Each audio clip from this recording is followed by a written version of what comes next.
What if I told you there's a Bible story where a piece of iron floated, not metaphorically, not symbolically, literally floated on water like a cork bobbing on the surface of a pond? You've heard of Moses parting the Red Sea. You know about David slaying Goliath. The story of Daniel in the lion's den rolls off your tongue, but tucked away in the pages of 2 Kings chapter 6 lies one of the most overlooked miracles in all of Scripture. A miracle so humble, so seemingly insignificant, that most people skip right over it without a second thought. Yet this brief narrative, comprising only 6 verses, contains profound truths about faith, responsibility, and the God who cares about the smallest details of our lives. During the prophetic ministry of Elisha, miracles often happened in ordinary, almost mundane situations. While his predecessor, Elijah, called down fire from heaven and raised the dead, Elisha's ministry was marked by intimate, practical interventions, healing bitter water, multiplying oil for a widow's debt, and yes, making iron float. This story is brief in Scripture but rich in meaning, a testament to faith in small things, a reminder that no problem is too insignificant for divine intervention. In a world where we're conditioned to believe that God only shows up for the spectacular, the floating axe head whispers a different truth. Sometimes, the most profound miracles happen in the most ordinary moments of our lives. The sun cast long shadows across the Jordan River Valley as another day began in the divided kingdom of Israel. It was a time of political turmoil and spiritual awakening, when the northern kingdom teetered between apostasy and revival, largely dependent on the influence of God's prophets. This was the era of Elisha's ministry, roughly 850 BC, decades after the dramatic departure of his mentor Elijah in a chariot of fire. The sons of the prophets, a community of disciples and spiritual students gathered around Elisha, had been growing steadily. These weren't prophets in the sense of fortune tellers or mystics, but rather men dedicated to learning God's ways, studying His Word, and serving under the guidance of established prophets like Elisha. Think of them as a biblical seminary, a community of faith where young men came to deepen their understanding of the divine and prepare for ministry. Their current living situation had become cramped and inadequate. What had once been sufficient space for a handful of devoted followers was now bursting at the seams. The community was thriving, and with growth came practical challenges. They needed more room, more space to gather, to learn, to live together in their pursuit of spiritual wisdom. "The place where we dwell with you is too small for us," they told Elisha one morning, their voices carrying the respectful deference due their teacher, but also the practical urgency of their situation. It wasn't a complaint so much as an observation, a statement of fact that required action. Their solution was both practical and communal. They would go to the Jordan River region and gather timber to construct a larger dwelling place. The Jordan Valley was known for its trees, sycamores, willows, and other varieties that could provide the lumber they needed. It was honest work, the kind of labour that built both character and community as they worked side by side toward a common goal. "Let us go to the Jordan," they proposed, "and let every man take a beam from there, and let us make a place where we may dwell." The plan was simple, straightforward, and entirely reasonable. They weren't asking for a miracle or divine provision dropped from heaven. They were willing to work, to sweat, to use their hands and their backs to meet their need. Elisha, ever the encouraging leader, gave his blessing. Go. But their invitation touched his heart.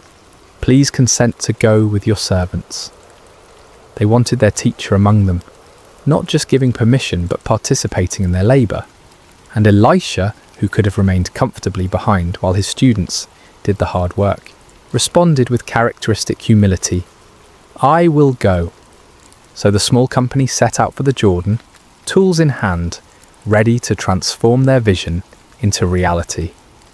The Jordan River had witnessed countless biblical events.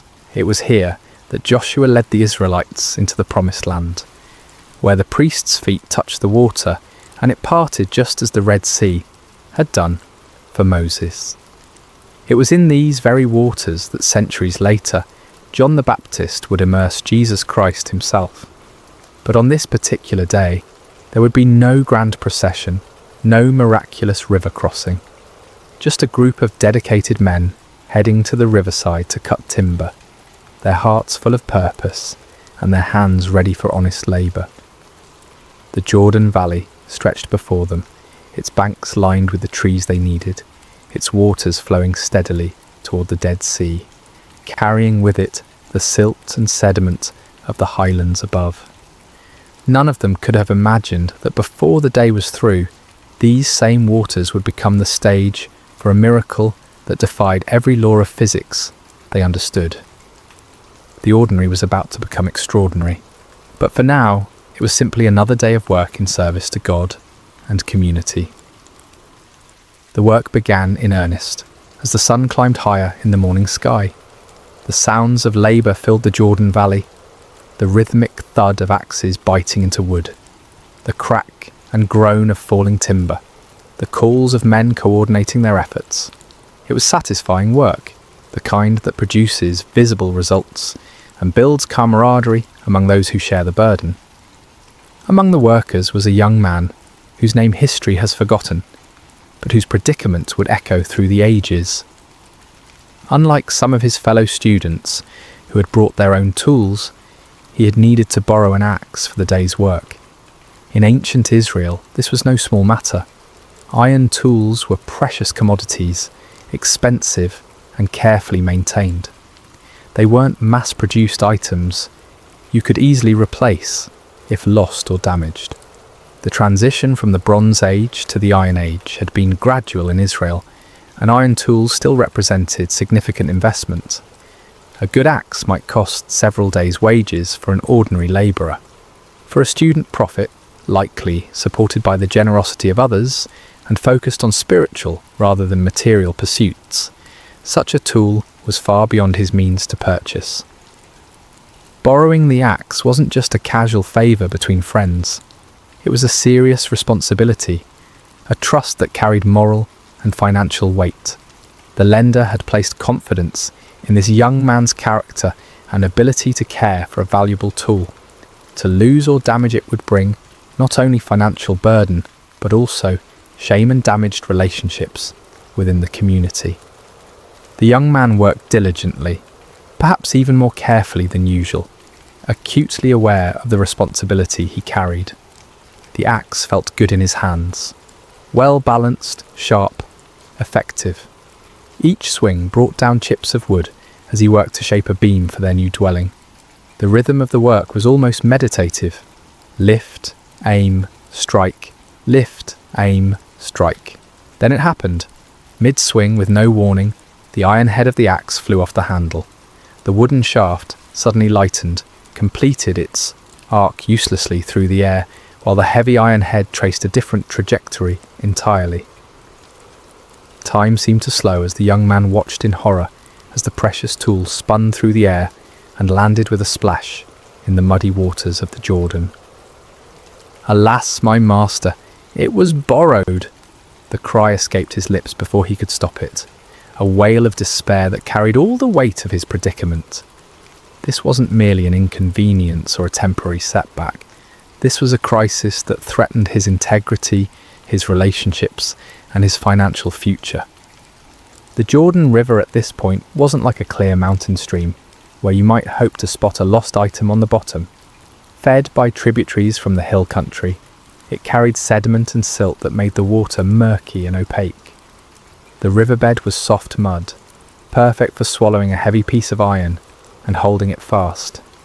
Even if the water had been crystal clear, the iron head would have sunk quickly into the soft bottom, possibly disappearing entirely into the muck. The other workers had stopped their labour at the sound of his cry. Elisha, who had been moving among them, observing the work and encouraging the labourers, turned his attention to the young man's distress.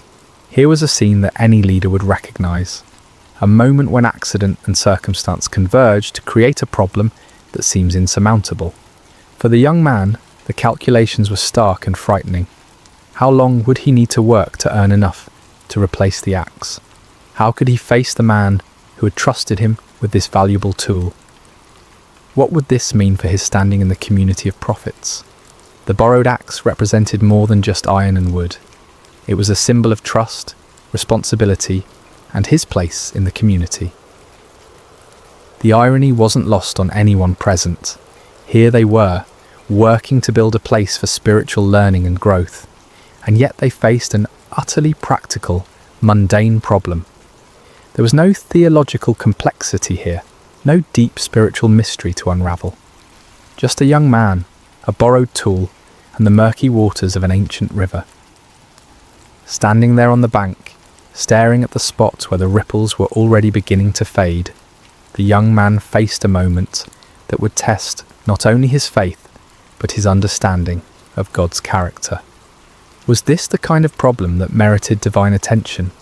Did the God who controlled the fate of nations care about one lost axe head? The question hung in the air, like morning mist over the Jordan, waiting for an answer that would surprise everyone present and challenge their assumptions about the scope of God's concern for the details of human life. Elisha approached the distressed young man with the calm demeanour that had become characteristic of his ministry. Where others might have seen an unfortunate accident requiring practical solutions, perhaps organising a group effort to drag the river bottom or beginning calculations about replacement costs, the prophet saw something different entirely. He saw an opportunity for God to reveal his character in the midst of everyday trouble. Where did it fall? Elisha asked simply.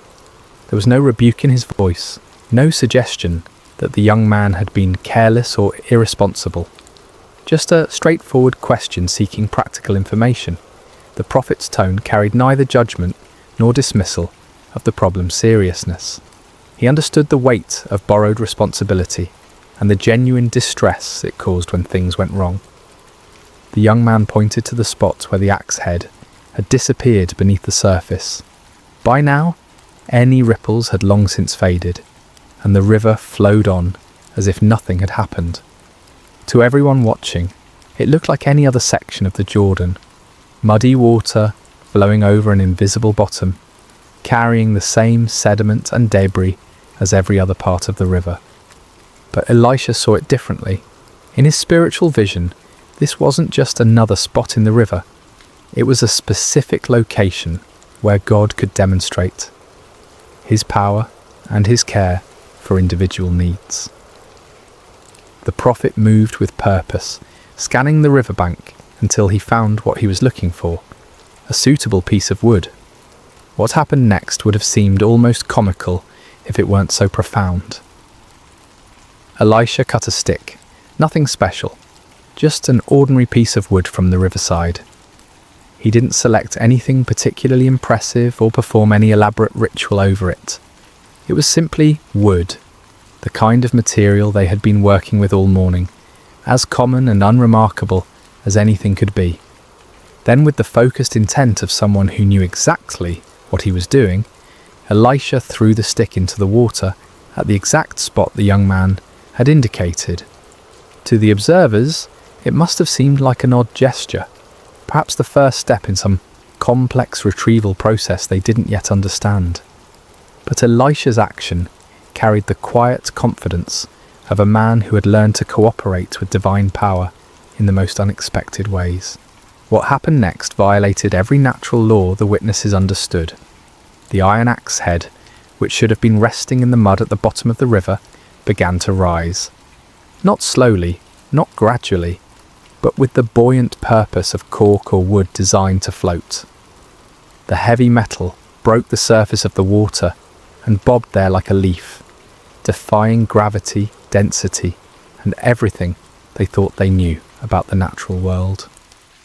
The silence that followed was profound. Even the sounds of the river seemed muted as the group of prophets stared at the impossible sight before them. Iron doesn't float. Everyone knows that. It's one of those fundamental facts about the physical world that requires no explanation because it's so obviously true. Yet there it was, unmistakably iron, unmistakably floating, unmistakably real.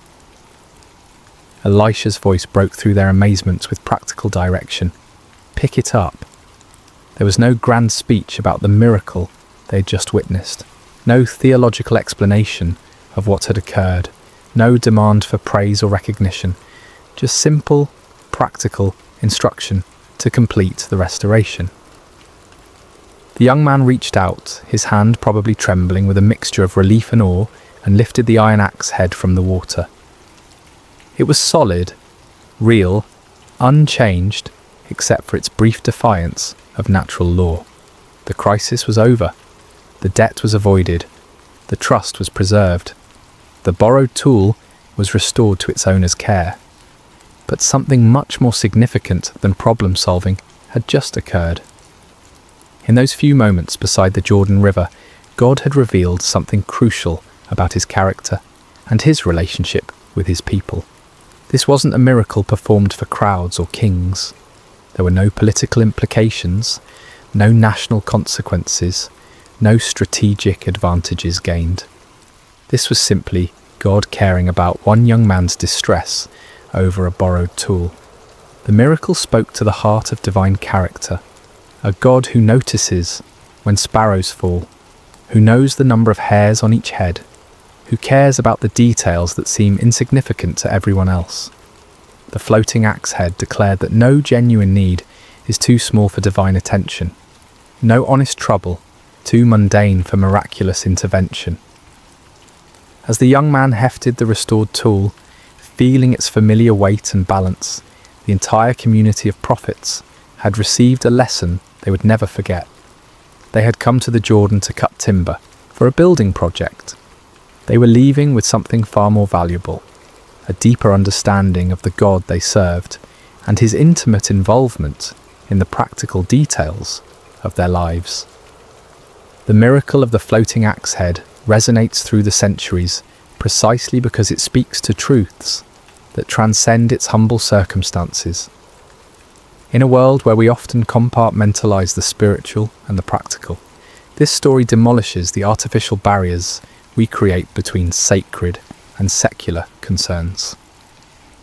The most striking aspect of this miracle is its ordinariness. God's intervention came not in response to a national crisis or a life-threatening emergency, but to solve an everyday problem that millions of people might face. The young prophet wasn't dying, wasn't facing persecution for his faith, wasn't even engaged in what we might consider particularly spiritual work. He was simply trying to help build a dormitory and had encountered the kind of mishap that makes any honest person's heart sink. This reveals something profound about God's character, his care for the complete range of human experience, not just the dramatic or spiritually significant moments. The God who controls the destiny of nations also notices when his children face embarrassment, financial stress, or the weight of broken trust. There's no problem too small, no concern too mundane, no worry too insignificant to merit his attention. The symbolism of Elisha's intervention method is equally meaningful. The prophet used a stick, one of the most common humble materials imaginable. He didn't employ exotic implements, rare metals, or elaborate ceremonies. Just wood thrown into water, the kind of action that in any other context would seem pointless or even foolish. This speaks to God's pattern of working through humble means to accomplish extraordinary purposes. Throughout Scripture, God consistently chooses the simple to confound the wise, the weak to overcome the strong, the ordinary to achieve the extraordinary. Moses had a staff, David had a sling, Gideon had clay pots and torches, and Elisha had a stick. The message is clear. God's power isn't dependent on impressive tools or elaborate methods. His strength is made perfect in weakness, his glory revealed through the most unlikely instruments. The miracle also serves as a powerful picture of restoration. What was lost was recovered. What seemed gone forever was returned. What threatened to bring shame and financial burden was transformed into a testimony of God's faithful care. This speaks to one of humanity's deepest needs, the longing for redemption, for second chances, for the restoration of what has been damaged or lost.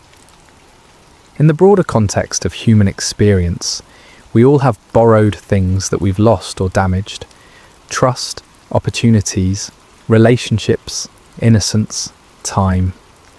We all face moments when we stare at the metaphorical muddy water where something precious has disappeared, feeling the weight of responsibility we can't fulfill. The floating axe head whispers hope into those moments, suggesting that restoration is possible, that what seems irretrievably lost can be recovered. The response required of the young man is also significant.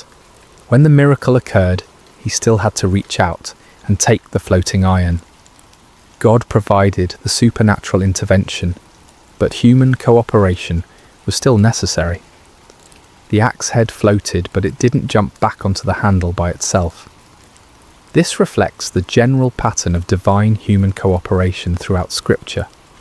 God provides what only He can provide, but humans must still act in faith to appropriate His provision. Faith in action is another crucial theme woven through this narrative. The young man's cry for help wasn't a formal prayer with proper theological language. It was a raw expression of distress that nevertheless carried implicit faith that his predicament mattered to God and to God's representative, Elisha. His willingness to point out exactly where the axe head fell demonstrated trust that something could be done, even when the situation looked hopeless. Elisha's calm confidence throughout the episode reveals the prophet's deep understanding of God's character and ways. He didn't hesitate, didn't doubt, didn't suggest alternative solutions. He simply asked where the iron fell, and then acted with the assurance of someone who knew he served a God of intimate concern and unlimited power. The miracle also highlights the value of community and leadership. The young man wasn't facing his crisis alone. He was surrounded by fellow believers and guided by a seasoned prophet. Sometimes God's miraculous provision comes through the community of faith, through leaders who see possibilities where others see only problems, through the collective faith of those who believe God cares about every aspect of our lives. Perhaps most importantly, the floating axe head demonstrates that God's miracles often meet practical needs rather than serving merely as spectacular displays of power.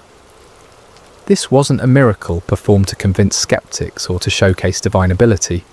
It was a miracle of compassion, addressing a real need in the life of a faithful but distressed young man.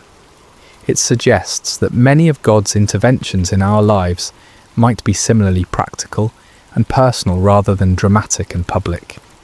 The miracle of the floating axe head speaks across the millennia with surprising relevance to our contemporary struggles and concerns.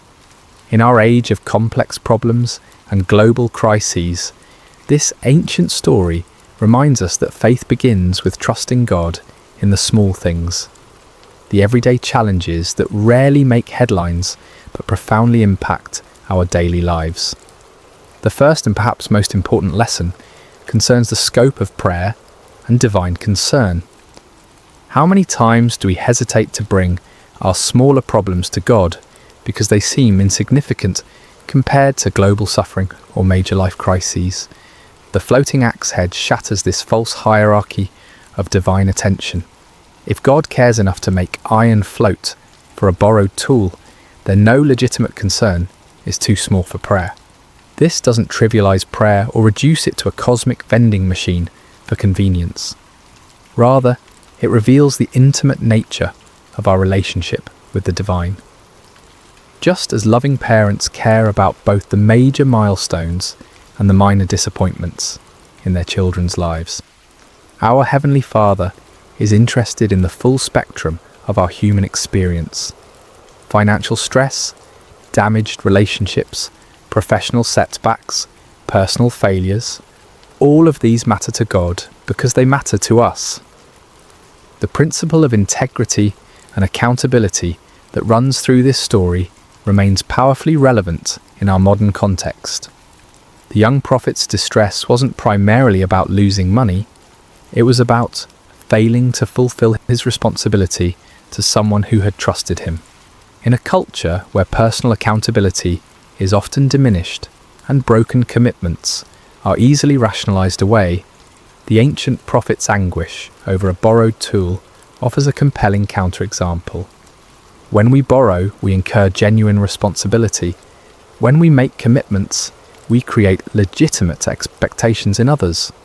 When we fail to fulfill these obligations, we damage more than our own interests. We harm relationships, erode trust, and diminish the social fabric that holds communities together. The young prophet understood this instinctively, which is why his cry for help carried such genuine distress. The story also demonstrates how God's miracles often meet practical needs rather than serving merely as spectacular demonstrations of power. In our entertainment-driven culture, we sometimes expect divine intervention to be dramatic, public, and unmistakably supernatural. But many of God's most meaningful interventions in our lives might be much quieter and more practical. The unexpected job opportunity that comes just when finances are stretched thin. The chance encounter that provides exactly the encouragement we needed. The solution that appears to These interventions might not violate physical laws as dramatically as floating iron, but they reveal the same divine character, a God who cares about our practical needs and works in our circumstances to provide for them. Learning to recognize and appreciate these quieter miracles can transform our perspective on God's activity in our lives. The method of the miracle, using a simple stick to accomplish the impossible, continues to speak to God's pattern of working through humble means. In our technology-obsessed age, we often assume that bigger problems require more sophisticated solutions. The floating axe head reminds us that God's power isn't constrained by the impressiveness of our tools or the complexity of our methods. This has profound implications for how we approach problems, both personal and social. Sometimes the most effective solutions are the simplest ones. Sometimes the most powerful interventions come through the most ordinary means. The stick that Elisha threw into the Jordan wasn't impressive, but it was available, and God used it to accomplish the impossible. The story encourages us to bring our authentic selves and genuine problems to God without feeling the need to dress them up in spiritual language or make them sound more significant than they are. The young prophet's cry, "Alas, my master," it was borrowed, contained no theological sophistication, no proper prayer format, no spiritual jargon. It was simply an honest expression of distress from someone who believed his problem mattered to God and to God's representative.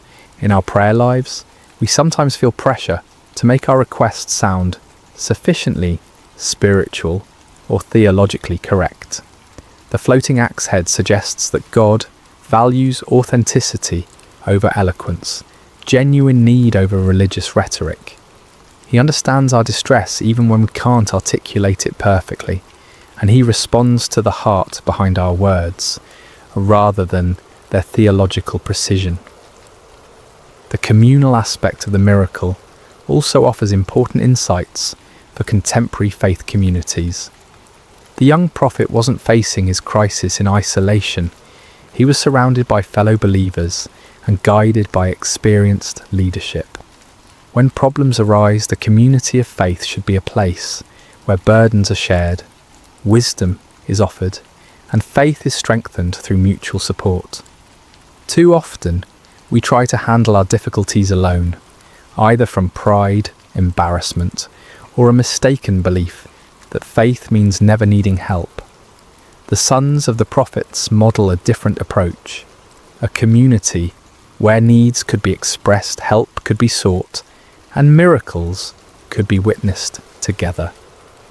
This kind of authentic community creates an environment where God's provision can be both sought and celebrated corporately.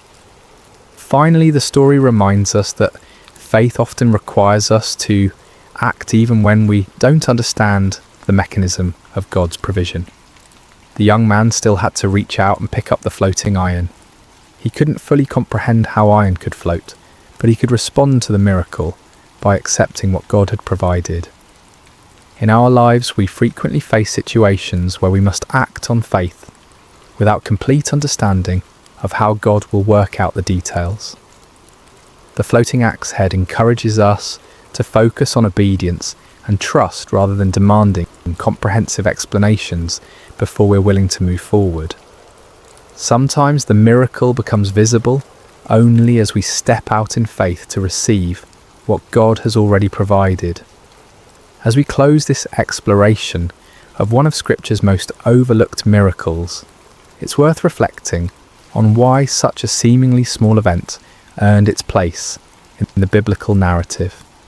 In a book filled with the dramatic interventions of an almighty God, seas parting, walls falling, armies defeated, why does the story of one floating piece of iron deserve 6 verses in 2 Kings? The answer lies in what this miracle reveals about the God we serve and his relationship with his people. While the parting of the Red Sea demonstrated God's power to save nations, and the fall of Jericho showed his ability to conquer enemies, the floating axe head reveals something equally important but more intimate: his attention to individual needs and personal crises. This forgotten miracle has been overlooked precisely because it's so humble, so ordinary in its context, so focused on solving a simple human problem rather than achieving strategic objectives or demonstrating spectacular power. But perhaps that's exactly why it's so important. It serves as a counterbalance to our tendency to assume that God is only interested in the big things, the major decisions, the life-changing moments, the dramatic interventions that make compelling stories. The young prophet facing his borrowed axe head crisis represents all of us in those moments when we feel overwhelmed by problems that might seem insignificant to others but loom large in our personal experience. The financial burden we can't meet, the relationship we've damaged, the commitment we can't fulfill, the mistake that threatens to bring consequences we can't bear, the responsibility we've failed to handle properly. In these moments, the floating axe head whispers a profound truth. God sees, God cares, and God acts. Not always in the ways we expect, not always with the timing we prefer, not always through the means we would choose, but always with the same loving attention to our genuine needs and distress. The miracle also stands as a testament to the power of authentic community and spiritual leadership. Elisha didn't dismiss the young man's problem as trivial or suggest that he simply accept the consequences and learn from his mistake. Instead, the prophet engaged with the crisis as if it mattered deeply, which, to the person experiencing it certainly did. This models the kind of leadership and community that makes faith communities truly supportive rather than merely social. When someone faces a crisis, even one that might seem small from the outside, the appropriate response is compassionate engagement, not dismissive advice or spiritual platitudes that minimize the real impact of the problem. The stick that Elisha threw into the Jordan has become, across the centuries, a symbol of God's willingness to work through the most ordinary means to accomplish extraordinary purposes. It reminds us that miracles don't always require impressive staging or elaborate preparation. Sometimes they happen through simple acts of faith, using whatever materials are at hand, in response to genuine need expressed with authentic desperation. As we navigate our own challenges, financial pressures, damaged relationships, professional setbacks, personal failures, the floating axe head offers both comfort and challenge. Comfort in knowing that our problems, however humble they might seem, matter to God. Challenge in trusting Him to work in ways we might not expect or understand, using means we might not have chosen, through community we might not have anticipated. The young prophet left the Jordan River that day with more than a recovered tool. He carried with him a testimony of God's intimate care, a story that would strengthen his faith through future challenges, and a deeper understanding of the God he served. His fellow students witnessed not just a miracle, but a revelation of divine character that would shape their own ministries and their own relationship with the Almighty. Perhaps most importantly, the floating axe head reminds us to pay attention to God's activity in the ordinary moments of our lives. If we're only looking for dramatic interventions and spectacular displays of power, we might miss the quieter miracles happening all around us, the practical provisions, the timely encouragements, the unexpected solutions to everyday problems. The iron that floated in the Jordan River that day has long since returned to dust, but the truth it demonstrated remains as solid as ever. God's care extends to every aspect of human experience. No genuine need is too small for His attention, and no problem is too ordinary for His miraculous intervention. In a world that often feels divided between the spiritual and the practical, the sacred and the secular, the significant and the trivial, the floating axe head bridges all these false divisions.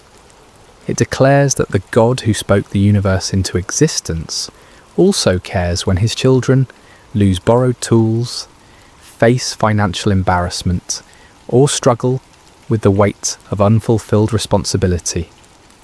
If God can make iron float, what's truly impossible? The question echoes across the centuries, challenging our assumptions about divine limitation and inviting us to bring our authentic needs, however humble they might seem, to the one who specializes in doing the impossible through the most ordinary means. The miracle you've never heard of might just be the one you need most to hear.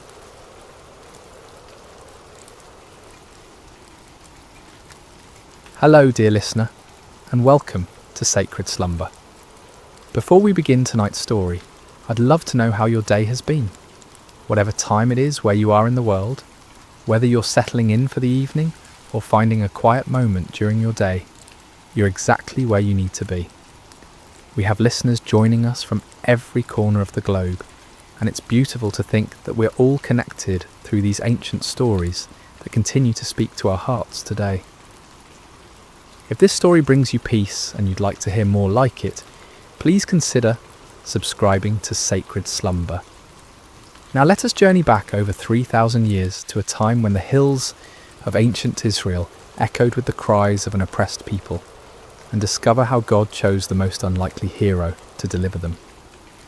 The sun blazed mercilessly over the barren hills of ancient Israel, its heat seeming to mock the suffering people below. For 7 long years, the shadow of oppression had fallen across the promised land, like a plague that would not lift. The Midianites, fierce nomadic warriors from the desert, had swept down upon Israel like locusts, devouring everything in their path. In caves carved into limestone cliffs, families huddled in darkness, their faces gaunt with hunger and hollow with despair. Children, who should have been playing in village squares instead, learned to recognize the distant thunder of approaching hoofbeats, the signal to flee deeper into their rocky refuges. The once fertile valleys that had flowed with milk and honey now lay trampled and barren, stripped clean by the endless raids of their oppressors. The Israelites had forgotten what it meant to harvest their own crops. Each year they would plant in hope, tending their fields with trembling hands, always listening for the sound that would send them running. And each year, just as the grain began to ripen, the Midianites would come, They arrived like a sandstorm, their camels innumerable as the sand by the sea, their warriors dark silhouettes against the burning sky. They took everything, left nothing, and vanished back into the wilderness, leaving behind only dust and desperation. In this time of darkness, when hope seemed as distant as the stars, there lived a young man named Gideon. He was not what anyone would call a mighty warrior. His hands, though calloused from labour, had never gripped a sword in battle. His shoulders, though broad from years of farm work, had never carried the weight of armour. His eyes, though keen from watching the horizon for danger, had never gazed unflinchingly into the face of an enemy. On this particular day, Gideon found himself doing what had become all too common among his people. Hiding. He was in his father's wine press, a stone basin carved deep into the earth, meant for treading grapes. But instead of the purple stain of harvest, this hollow held only wheat stalks and the sound of desperate threshing. Gideon worked quickly, quietly, glancing nervously toward the rim of the pit above him. This was no place to thresh grain, but it was hidden from watching eyes, concealed from raiders who might snatch away even this meagre portion of food. The irony was not lost on him. Here he was, a descendant of Abraham, to whom God had promised this very land, reduced to working in secret, like a thief in his own inheritance. The wheat he threshed was barely enough to keep his family alive, and even this small amount had to be hidden from those who would steal it away. As Gideon worked, sweat dripping from his brow to mingle with the grain dust, he wondered where the God of his fathers had gone. The elders still told stories around carefully concealed fires, stories of a time when the Lord had parted the sea, when he had brought down the walls of Jericho, when his presence had dwelt among them in power and glory. But those seemed like tales from another world, stories of a God who had perhaps grown tired of his people and turned his face away. The rhythmic sound of the flail striking grain filled the small space, a lonely percussion that seemed to echo the beating of his own discouraged heart. Each strike felt like a prayer he didn't know how to voice, a desperate plea to heaven from a pit in the earth, and then without warning, the monotonous rhythm was broken by a voice. "The Lord is with you, mighty warrior." Gideon's flail froze mid-swing. His heart hammered against his ribs as he spun around, expecting to see a Midianite soldier who had discovered his hiding place. Instead, he saw a figure sitting beneath the oak tree above the winepress, a man whose presence seemed to make the very air shimmer with an otherworldly light. The stranger's words echoed in Gideon's mind. Mighty warrior? Him? The man who threshed wheat in secret, who started at shadows, who had never held anything more dangerous than farming tools? Surely this visitor was either mocking him or mistaken about who he was addressing. Gideon climbed slowly from the winepress, his legs unsteady, not from exertion, but from the strange presence of this visitor.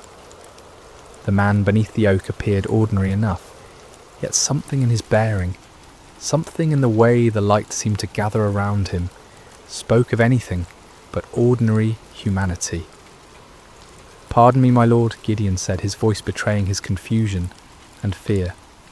"But if the Lord is with us, why has all this happened to us? Where are all his wonders that our ancestors told us about when they said, 'Did not the Lord bring us up out of Egypt?' But now the Lord has abandoned us and given us into the hand of Midian." The words tumbled out of him like water breaking through a dam. 7 years of bottled frustration, 7 years of unanswered prayers, 7 years of watching his people suffer, while heaven remained silent. If this stranger claimed the Lord was with them, then where was the evidence? Where was the God who had once fought for Israel, with fire and earthquake, with angel armies and miraculous interventions? The figure beneath the oak tree regarded him with eyes that seemed to hold depths of understanding far beyond human measure. When he spoke, his voice carried an authority that made the ground beneath Gideon's feet feel somehow more solid, as if reality itself paid attention to his words. "Go in the strength you have, and save Israel out of Midian's hand. Am I not sending you?" Gideon felt his knees nearly buckle. Save Israel? Him? The man who hid in wine presses, who jumped at the sound of the wind through the barley? This had to be some terrible mistake, some cosmic error in judgment. "Pardon me, my lord," he said again, his voice barely above a whisper, "but how can I save Israel? My clan is the weakest in Manasseh, and I am the least in my family." It was true. His family held no position of honour among the tribe. They owned no great flocks, commanded no respect in the councils of the elders. Gideon himself was the youngest son, the one who tended to mundane tasks while others made important decisions. He was nobody special, nobody who mattered, nobody whom anyone would follow into battle. But the mysterious visitor seemed unmoved by these protests. "I will be with you," he said simply, "and you will strike down all the Midianites, leaving none alive." The promise hung in the air between them, impossible and overwhelming. Gideon's mind reeled as he tried to comprehend what was being asked of him. But if this was truly a messenger from the Lord, if this was indeed the God of his fathers speaking to him, then surely he could ask for some sign, some proof that this wasn't merely the product of too much sun and too little food. "If now I have found favour in your eyes," Gideon said carefully, "give me a sign that it is really you who speaks with me. Please do not go away until I come back, and bring my offering and set it before you." The figure nodded gravely. "I will wait until you return." Gideon hurried to his house, his heart pounding with a mixture of terror and desperate hope. He prepared what he could offer: a young goat, unleavened bread made from precious flour, broth to complete the meal. It was a significant sacrifice for a family that had so little, but if there was even the slightest chance that the God of Israel was truly speaking to him, no cost was too great. When he returned to the oak tree, the stranger was still there, patient as stone, eternal as the hills. Gideon set the meat on a rock, poured out the broth, and waited to see what would happen. The visitor extended the staff in his hand and touched the meat and bread. Instantly, fire flared up from the rock, consuming the offering completely. In the same moment, the figure vanished from sight, leaving Gideon alone with the blackened stone and the certain terrifying knowledge that he had been speaking with an angel of the Lord. "Alas, sovereign Lord," Gideon cried out, falling to his knees, "I have seen the angel of the Lord face to face." But even as fear overwhelmed him, a voice spoke from heaven itself. "Peace, do not be afraid, you are not going to die." Gideon built an altar there and called it "The Lord is Peace," but peace was far from what he felt in his heart. That very night, the Lord spoke to him again, commanding him to tear down his father's altar to Baal and cut down the Asherah pole beside it. It was to be his first act of obedience, his first step toward the impossible task that lay ahead. Under cover of darkness, accompanied by 10 servants, Gideon did as he was commanded. They worked quietly, dismantling the stone altar and chopping down the wooden symbol of false worship. In their place, Gideon built an altar to the Lord and offered a bull as a sacrifice, using the wood from the Asherah pole as fuel for the fire. When morning came, the men of the town discovered what had been done. Their rage was immediate and fierce. They demanded that Joash, Gideon's father, bring out his son to be killed for destroying the altar of Baal, but Joash surprised everyone, including his son, with his response.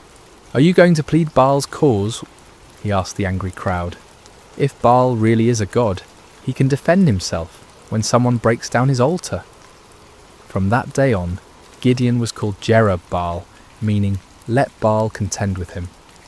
But even after this first victory, even after seeing fire consume his sacrifice and hearing the voice of the Lord, doubt still gnawed at Gideon's heart. like a persistent wound. When the Midianites assembled once again for their annual raid, gathering in the valley like a dark sea of destruction, Gideon knew the time had come. Yet still he hesitated, still he needed more assurance. That night he took a wool fleece and placed it on the threshing floor. "If you will save Israel by my hand as you have promised," he prayed, "look, I will place a wool fleece on the threshing floor. If there is dew only on the fleece and all the ground is dry, then I will know that you will save Israel by my hand, as you said." In the morning the fleece was soaked with dew, while the ground around it was completely dry. Gideon wrung out the fleece and filled a bowl with water, but still he doubted. Still, he feared he was deceiving himself. "Do not be angry with me," he prayed again. "Let me make just one more request. Allow me one more test with the fleece, but this time make the fleece dry and let the ground be covered with dew." And God, patient with his fearful servant, did exactly as Gideon asked. The next morning, the fleece was dry while dew covered all the ground around it. Finally, Gideon could doubt no longer. The signs were clear, the calling was certain. The God of Israel had indeed chosen him, the least and the weakest, to deliver his people from their oppressors. But as Gideon would soon discover, God's ways of winning battles were as unexpected as his choice of champions. Word spread quickly through the hill country of Israel. Gideon, son of Joash, had called for warriors to gather at the spring of Harod. The response was overwhelming. Men came from every tribe, every village, every cave where families had been hiding. They came carrying whatever weapons they could find. Old swords passed down from fathers, farming implements that could serve as spears, slings and stones gathered from riverbeds. 32,000 men answered the call. It was a significant force, larger than any army Israel had mustered in years. As Gideon looked out over the sea of faces, weathered by years of oppression, but now bright with hope, he felt a stirring of confidence. Perhaps this task wouldn't be as impossible as it had seemed. But even as he counted his forces, Gideon knew they were still vastly outnumbered. In the valley below, the Midianites and their allies spread across the landscape like a plague of locusts. Their camels were indeed as numerous as the sand on the seashore. Their warriors a dark tide that seemed to stretch to the horizon. Conservative estimates put their numbers at over 100,000 fighting men, but some said there were twice that many. Gideon was contemplating these daunting odds when the Lord spoke to him once again, and the words he heard made his blood run cold. "You have too many men," the Lord said. "I cannot deliver Midian into their hands, or Israel would boast against me. My own strength has saved me. Now announce to the army, anyone who trembles with fear may turn back and leave Mount Gilead." Too many men? Gideon stared out at his army, then down at the vast enemy host in the valley. How could 32,000 be too many when facing such overwhelming odds? But the Lord's reasoning became clear. If Israel won this battle with such numbers, they would attribute the victory to their own military might, rather than to God's power. With a heavy heart, Gideon stood before his assembled forces. These men had left their families, their hiding places, their small measures of safety to answer his call. Now he had to tell some of them to go home. "Men of Israel," he called out, his voice carrying across the gathered warriors. "The Lord has spoken to me. Anyone among you who is afraid, anyone who trembles with fear, may return to his home. There is no shame in this. Go in peace." A murmur rippled through the crowd. Some men looked relieved, others confused, still others ashamed. But slowly, surely, men began to step forward, to gather their belongings, to turn away from the camp. What started as a trickle became a stream, then a flood.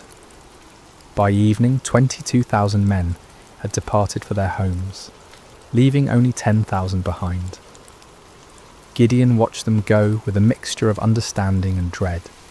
He couldn't blame them for their fear, not after 7 years of running and hiding, but now His army was less than a third of its original size, facing an enemy that seemed to grow larger with every passing hour.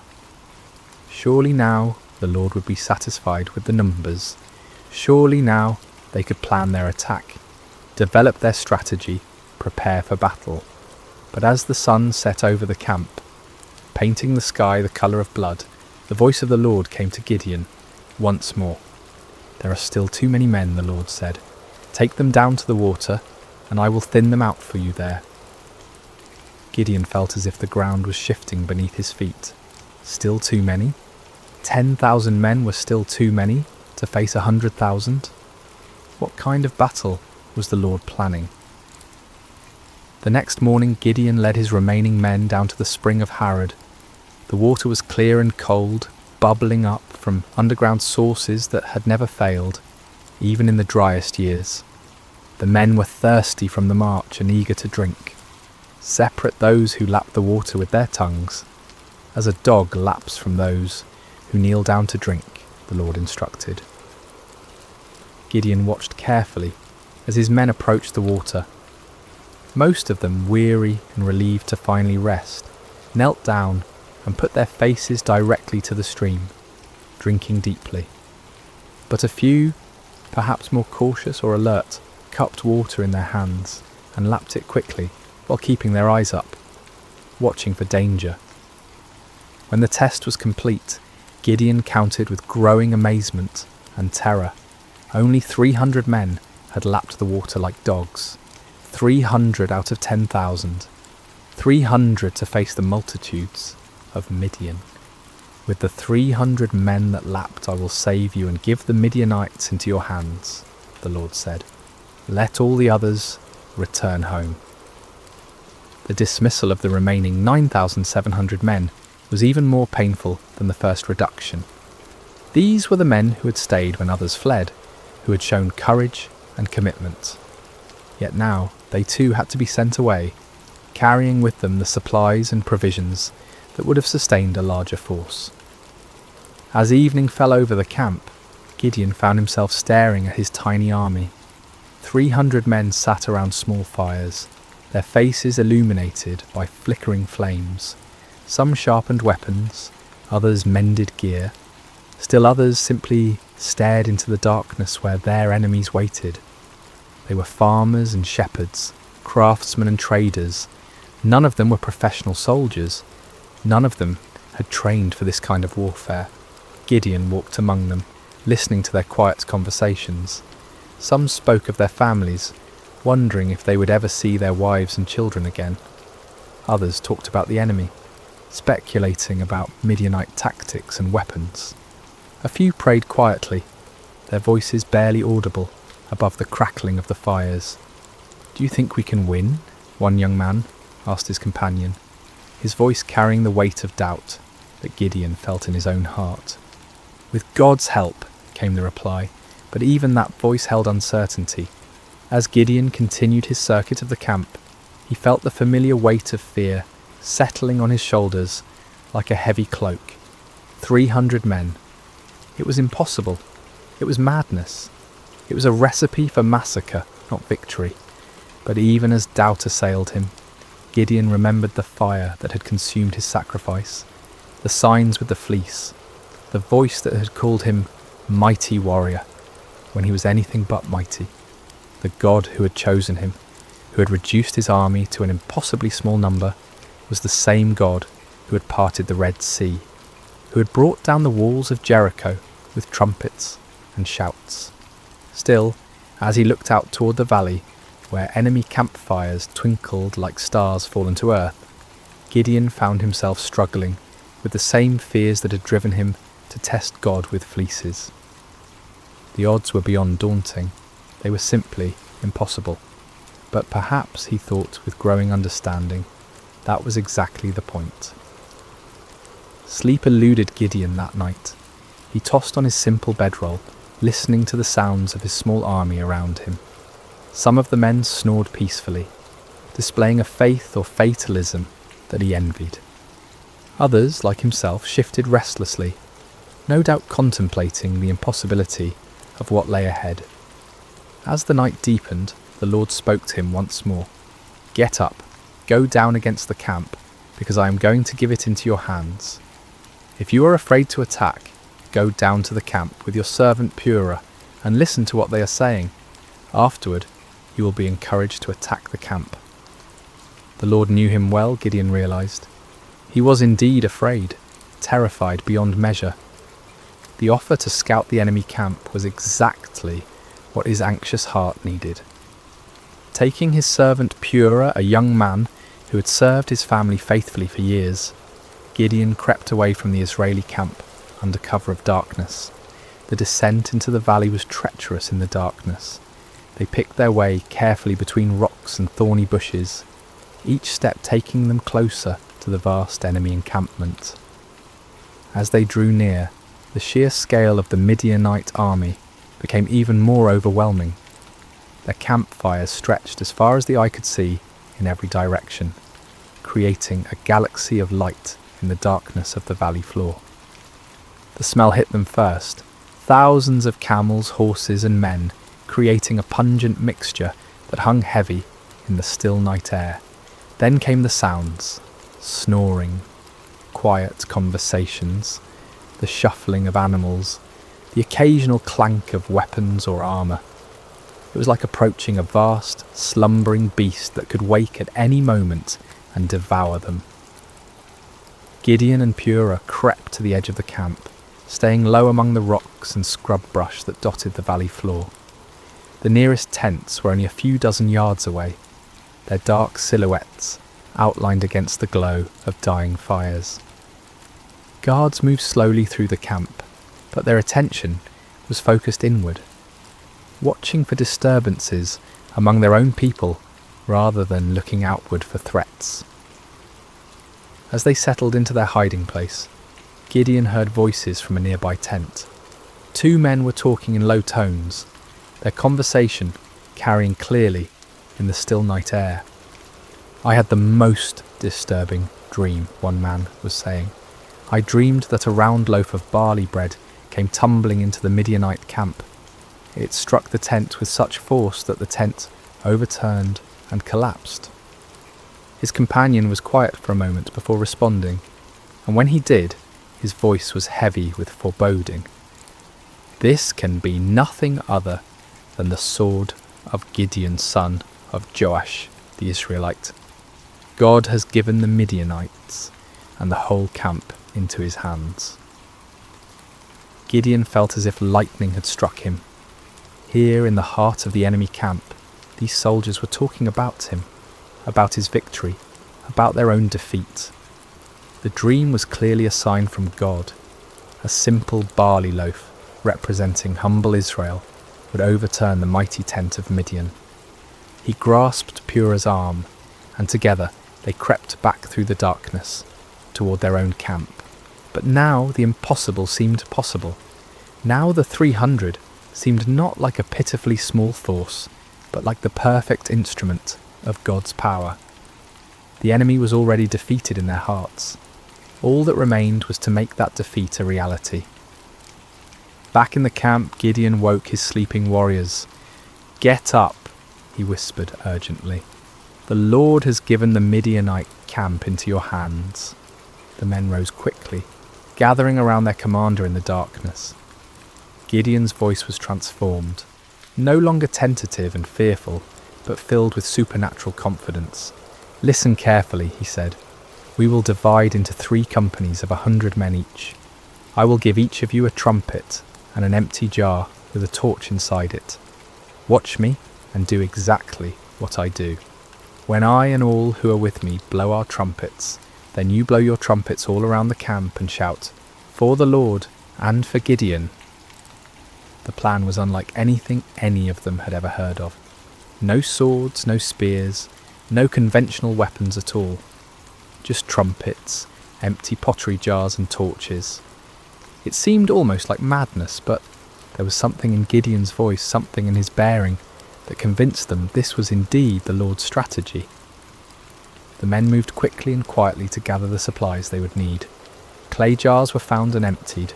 Torches were prepared and placed carefully inside. so that their light was completely hidden. Each man took a trumpet, though few of them had any experience with such instruments. The plan didn't require musical skill, however, only the ability to make noise. As the first company prepared to move out, Gideon looked at his men one final time. These farmers and shepherds, these ordinary men who had answered an extraordinary call, were about to attempt something that would be remembered for generations to come. They were terrified. He could see it in their faces, but they were also determined. They'd come too far to turn back now. "Remember," Gideon said quietly, "we are not fighting this battle alone. The Lord goes before us. Trust in him, follow my lead, and we will see the salvation of Israel this very night." The three companies spread out in the darkness, moving carefully around the perimeter of the enormous enemy camp. It took time to get into position, with each group having to navigate difficult terrain while carrying their unusual equipment. But finally, just as the middle watch began, just as the guards were changing and the camp was at its most vulnerable, Gideon's company reached their position on one side of the valley. He looked across the vast sea of tents and fires, knowing that his other two companies were in position on the other sides. Somewhere out there in the darkness, 200 other men were waiting for his signal, trusting him to lead them in this impossible venture. Gideon raised his trumpet to his lips, lifted his jar with its hidden torch, and prepared to find out whether the God of Israel would indeed fight for his people. The moment had come. 300 men were about to challenge an army of over 100,000, armed with nothing but faith and the most unusual weapons in the history of warfare. The fate of Israel hung in the balance, suspended in the darkness between doubt and faith, between human impossibility and divine power. The signal came like thunder splitting the night sky. Gideon's trumpet blast echoed off the hills surrounding the valley, a piercing note that seemed to come from heaven itself. In the same instant, he smashed his clay jar against a rock, releasing the torch inside to blaze forth like a star suddenly born in the darkness. "A sword for the Lord and for Gideon," he shouted at the top of his lungs. The response was immediate and devastating. All around the perimeter of the vast Midianite camp, 299 other men followed their commander's example. The sound was indescribable. 300 trumpets blowing at once, creating a wall of noise that seemed to shake the very foundations of the earth. 300 clay jars smashed simultaneously, the sound like thunder crashing over and over again. 300 torches suddenly blazed to life, creating a ring of fire around the sleeping army. And 300 voices roared out the battle cry, "A sword for the Lord and for Gideon." The effect on the Midianite camp was catastrophic. Men who had been sleeping peacefully moments before were jolted awake by the tremendous noise, their minds struggling to comprehend what was happening. In the darkness, disoriented and terrified, they saw only the ring of torches surrounding them, and heard only the overwhelming sound of trumpets and shouting. To their sleep-clouded minds, it seemed as if they were surrounded by a vast army. The torches suggested thousands of soldiers, each one marking a warrior ready to attack. The trumpet spoke of organised military might, of disciplined forces moving in coordinated assault. The unified battle cry indicated an enemy confident of victory, sure of their superior strength. Panic spread through the camp like wildfire. Men stumbled from their tents, grabbing weapons, looking desperately for officers to tell them what to do. But in the chaos and darkness, with the deafening noise continuing all around them, communication was impossible. No one could hear orders over the sound of 300 trumpets. No one could see clearly through the confusion of flickering torches and deep shadows. "We're surrounded," someone screamed. "The whole Israeli army is here," shouted another. "We're all going to die," cried a third. The panic was contagious, spreading from tent to tent, from company to company, until the entire vast army was in the grip of terror. Men began running in all directions, some trying to escape what they perceived as encirclement, others attempting to mount some kind of defence against an enemy they couldn't see or understand. In their confusion and fear, the unthinkable began to happen. Midianite soldiers, unable to distinguish friend from foe in the chaos, began attacking each other. A man running through the darkness looked like an enemy soldier. A voice shouting commands in the confusion sounded like the voice of an Israeli warrior. Every shadow could be hiding an attacker. Swords were drawn not against the 300 Israelites on the perimeter, but against fellow Midianites. Spears were thrust not at the enemy, but at allies who had become indistinguishable from foes in the panic and darkness. The great army that had terrorized Israel for 7 years was turning on itself, destroying itself in its fear and confusion. Gideon and his men maintained their positions around the camp, continuing to blow their trumpets and brandish their torches, watching in amazement as their enemies did the work of destruction for them. It was the most extraordinary battle any of them had ever witnessed, a battle won without striking a single blow, a victory achieved through terror rather than traditional warfare. As the chaos in the camp intensified, the Midianites began a massive retreat. Those who could find their camels or horses fled toward the Jordan River and beyond. Others ran on foot, abandoning their weapons, their supplies, their wounded comrades, in their desperate attempt to escape what they believed was certain annihilation.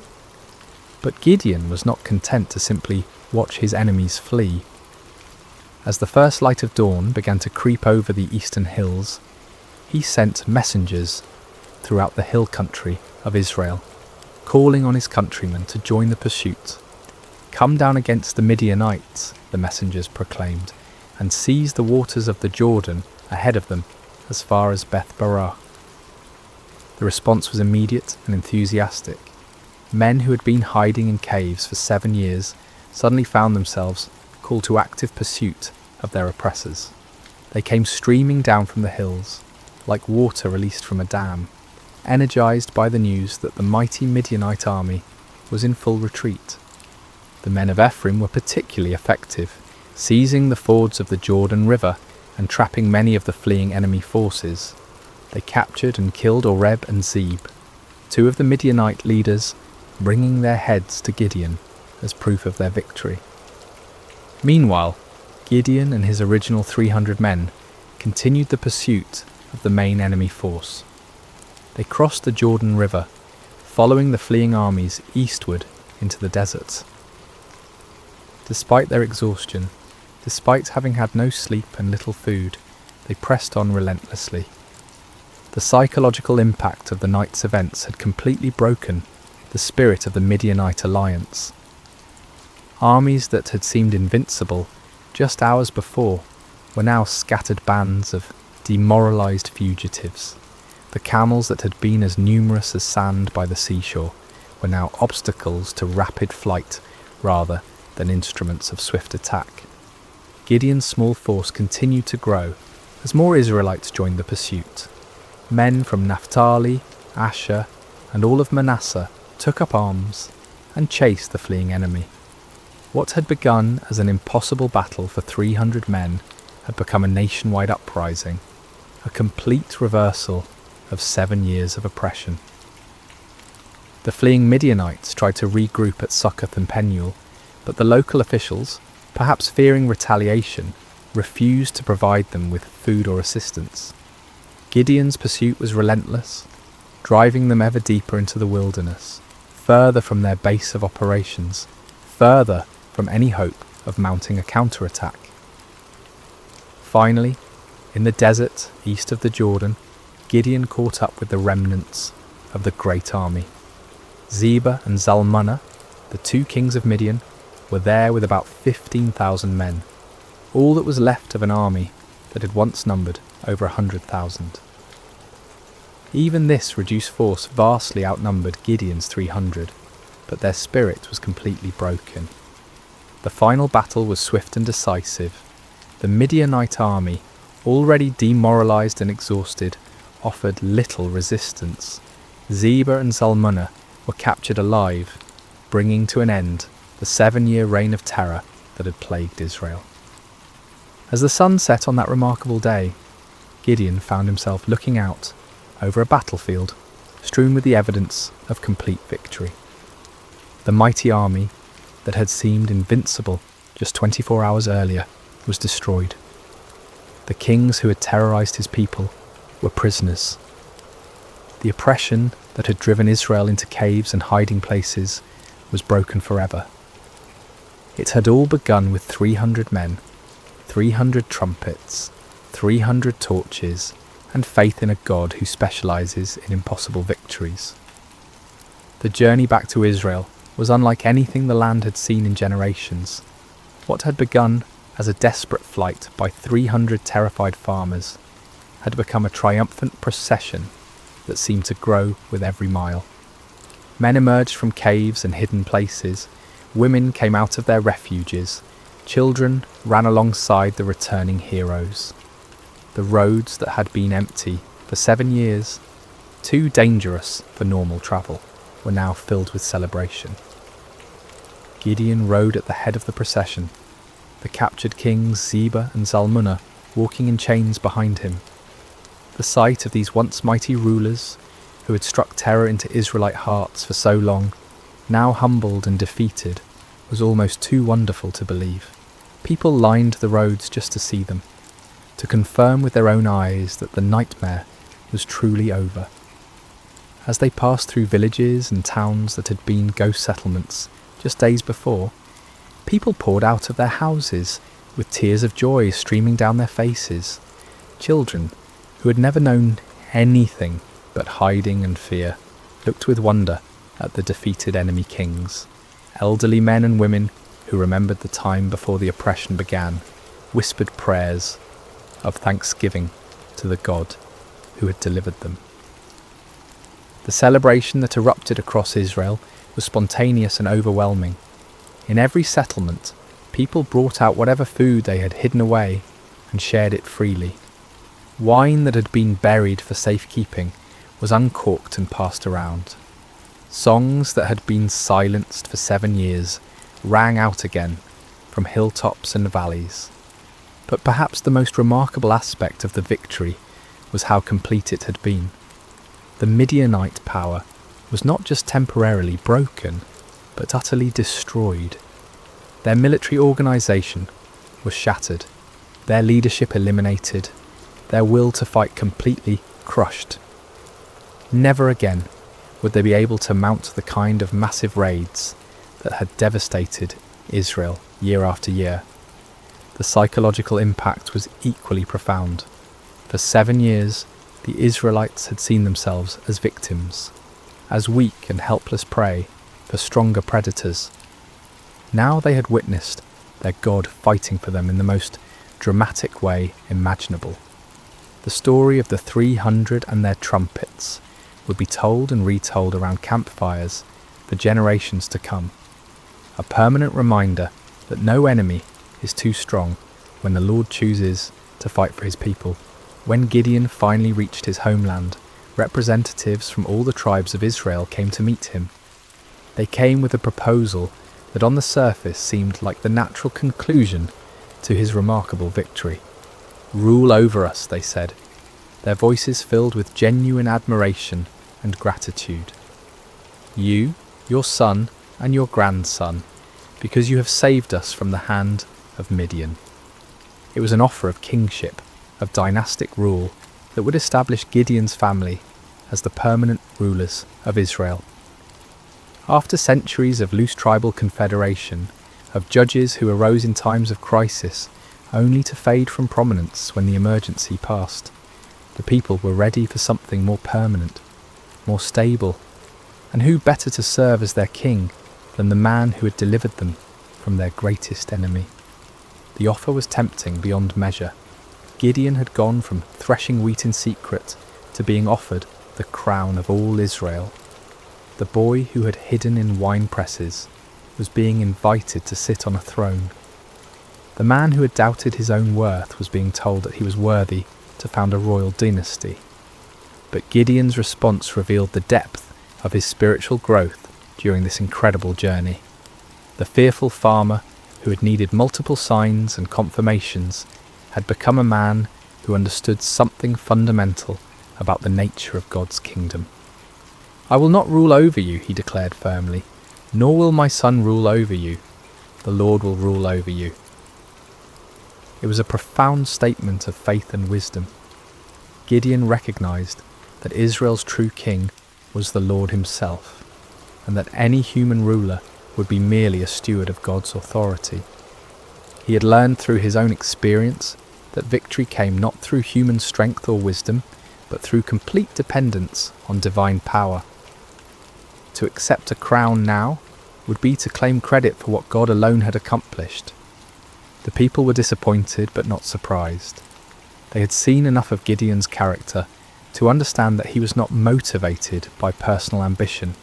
Still, they wanted to honour him in some way, to create some lasting memorial to his remarkable victory. Gideon did make one request of the people, though it would prove to be a fateful one. "I do ask one thing of you," he said. "Each of you give me an earring from your share of the plunder." The Midianites, like many desert peoples, wore gold earrings, and the spoils of victory included a considerable amount of such jewellery. The Israelites were happy to comply with this modest request. They spread out a garment, and each man threw a gold earring onto it. When all the contributions were gathered, the weight of the gold was 1,700 shekels, an enormous fortune by the standards of the time. In addition to the earrings, there were ornaments, pendants, and purple garments worn by the Midianite kings, as well as chains from their camels' necks. With this gold, Gideon made an ephod, a ceremonial garment similar to what the high priest wore. His intentions may have been pure, perhaps wanting to create a memorial to God's victory or a way for the people to seek divine guidance. But the results were tragic. All Israel prostituted themselves by worshipping it there, and it became a snare to Gideon and his family. The very man who had torn down his father's altar to Baal, who had refused the crown because only God should rule Israel, inadvertently created an object that led his people back into idolatry. It was a sobering reminder of how easy it is for even the most faithful to stumble, how quickly victory can turn to spiritual defeat. The golden ephod, created from the spoils of a battle won by faith alone, became a false god that drew the people's hearts away from the true God who had delivered them. Yet despite this failing, the primary result of Gideon's victory endured. The land had peace for 40 years during his lifetime. The Midianites never recovered from their devastating defeat. Other potential enemies, seeing what had happened to the mighty Desert Confederation, thought twice before threatening Israel. Gideon himself lived quietly on his estate, enjoying the respect of his people, but never again taking up the sword. He married and had many children, 70 sons from his various wives. One son, born to a concubine in Shechem, was named Abimelech, and he would later bring great trouble to Israel in his quest for the power his father had refused. When Gideon died at a good old age, he was buried in the tomb of his father Joash in Ophrah of the Abiezrites. His death marked the end of an era, the passing of a man who had embodied both the highest faith and the deepest human frailty. As we reach the end of this ancient story, told now across thousands of years and countless retellings, the lessons of Gideon's life continue to resonate with profound relevance. His journey, from fearful farmer to victorious leader, speaks to truths that transcend time and culture, offering wisdom for anyone who has ever felt inadequate for the tasks before them. The first and most striking lesson is how God chooses his instruments. When the angel called Gideon a mighty warrior while he hid in a wine press, it seemed like either a mistake or a cruel joke. Gideon was none of the things we typically associate with great leaders. He wasn't brave, wasn't confident, wasn't from an important family, wasn't trained in warfare or politics.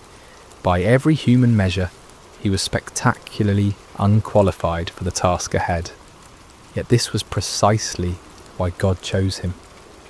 The Lord deliberately selects the weak to confound the strong, the foolish to shame the wise, the lowly to humble the proud. Gideon's weakness became the perfect vessel for divine strength because there could be no question about who deserved the credit for the victory. This principle was reinforced by the reduction of Gideon's army from 32,000 to 300. With overwhelming numbers, Israel might have attributed their victory to superior military strategy or exceptional courage. With just 300 men, there could be no doubt that the victory belonged to God alone. The method of the victory itself drove this point home with unmistakable clarity. No swords were swung, no arrows were shot, no conventional battle was fought. Instead, the enemy was defeated by trumpets, torches, and shouting. It was a victory that made no sense according to human wisdom, but perfect sense according to divine strategy. Gideon's story also illustrates the patient grace of God toward human weakness. When Gideon asked for signs, when he tested God with fleeces, when he needed encouragement through overhearing the enemy's dream, the Lord did not respond with anger or impatience.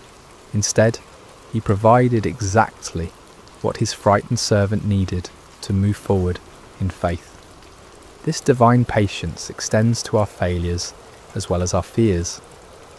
Even when Gideon created the golden ephod that led Israel into idolatry, even when his victory was tainted by this spiritual stumble, God's larger purposes were not thwarted. The peace that came to Israel lasted for 40 years, and the story of Gideon's faith continued to inspire future generations. Yet Gideon's failure with the ephod serves as a sobering warning about the subtle nature of spiritual pride. The man who had refused a crown could still fall into the trap of creating an object that drew worship away from God. Victory can be more spiritually dangerous than defeat, success more corrupting than failure. Even those who have experienced God's power in extraordinary ways must remain vigilant against the pride that can grow from their very victories. The story also reveals the importance of recognizing God's sovereignty in our circumstances. When Gideon questioned why God had allowed the Midianite oppression, he was struggling with one of humanity's oldest questions: why does a good God permit suffering?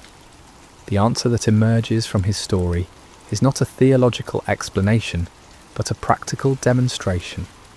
God had not abandoned his people. He was preparing to deliver them in a way that would reveal his power and restore their faith. Sometimes what looks like divine absence is actually divine preparation. The 7 years of oppression created the conditions that made Israel ready to trust completely in God rather than in their own strength. Without that desperation, they might never have been willing to follow 300 men with trumpets against an army of over 100,000. Gideon's reluctance to accept the crown offers another crucial lesson about the nature of true leadership. The people wanted to make him king because he had saved them, but Gideon understood that salvation belongs to God alone. Human leaders are at their best when they serve as instruments of divine will rather than as objects of human worship. This principle applies far beyond political leadership. In families, in businesses, in communities, in churches, the most effective leaders are those who understand that their authority is delegated, that their successes come from sources beyond themselves, that their role is to point others toward truth rather than toward their own personalities or achievements. The transformation in Gideon's character throughout the story demonstrates the power of stepping out in faith despite fear. The man who ended the story was dramatically different from the one who began it, not because his circumstances had changed, but because he had learned to trust in something greater than his circumstances. he discovered what countless others have learned, that God's strength is made perfect in human weakness, that his power is most clearly displayed when human power is obviously inadequate, that the greatest victories often come in ways that make no earthly sense. For modern listeners, Gideon's story speaks to anyone who has ever felt overwhelmed by the challenges they face, whether dealing with personal struggles, family crises, professional obstacles, or community problems. The principles that guided Gideon remain relevant. True solutions often come not through human wisdom or strength, but through surrender to divine wisdom and dependence on divine strength. The story encourages us to look beyond the odds, beyond our qualifications, beyond conventional approaches, to find the unexpected ways that God might work.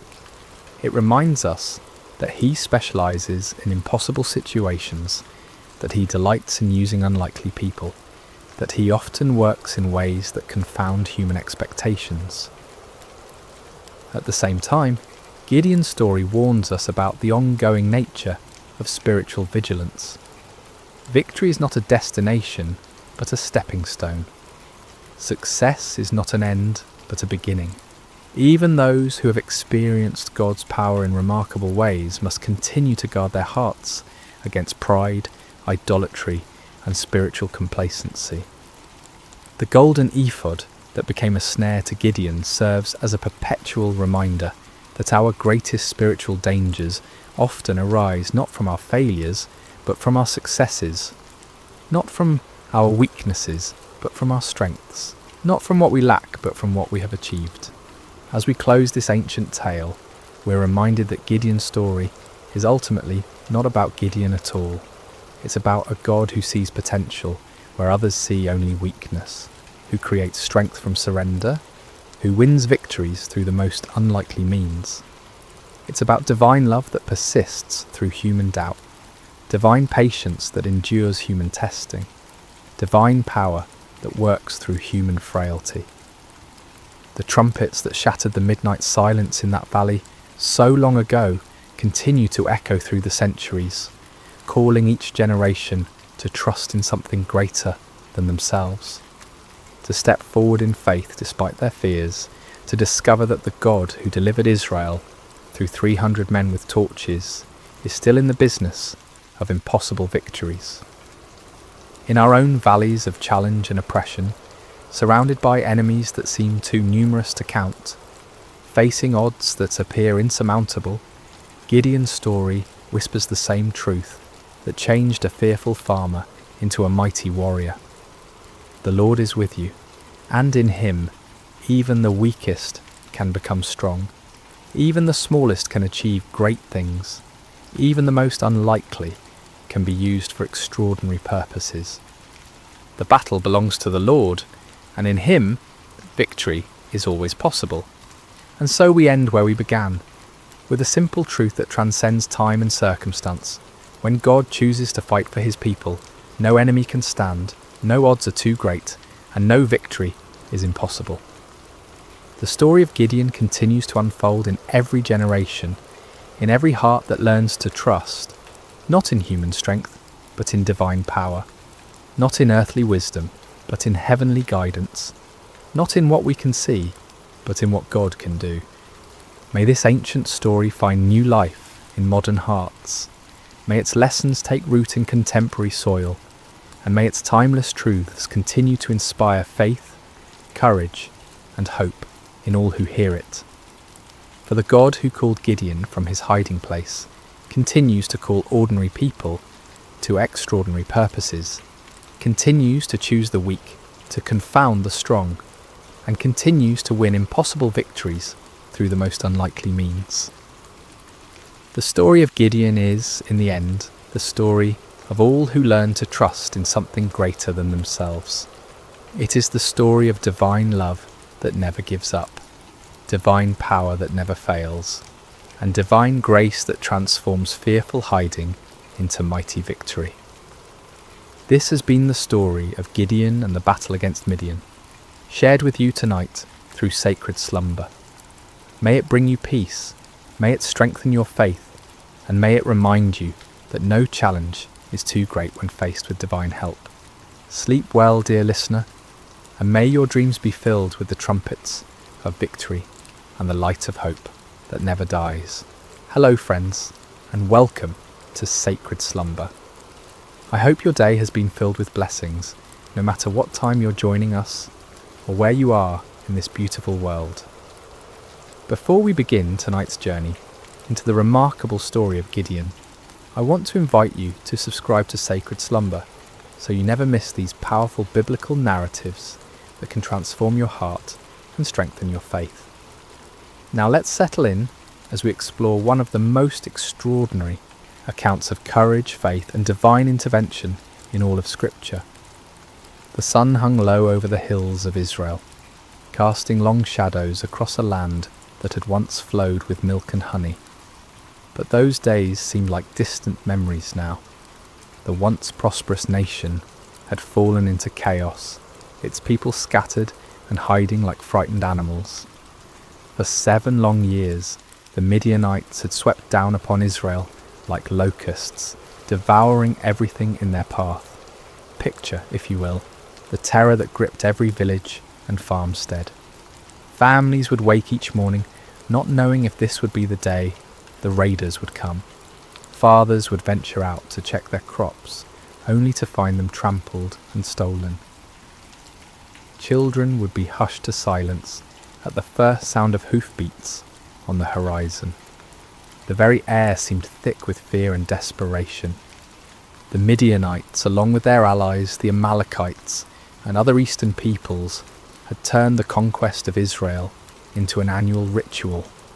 Like a plague of locusts, they would arrive at harvest time, their camels beyond counting, stretching across the landscape as far as the eye could see. They would strip the land bare, taking not only the grain and livestock, but also crushing the spirits of God's chosen people.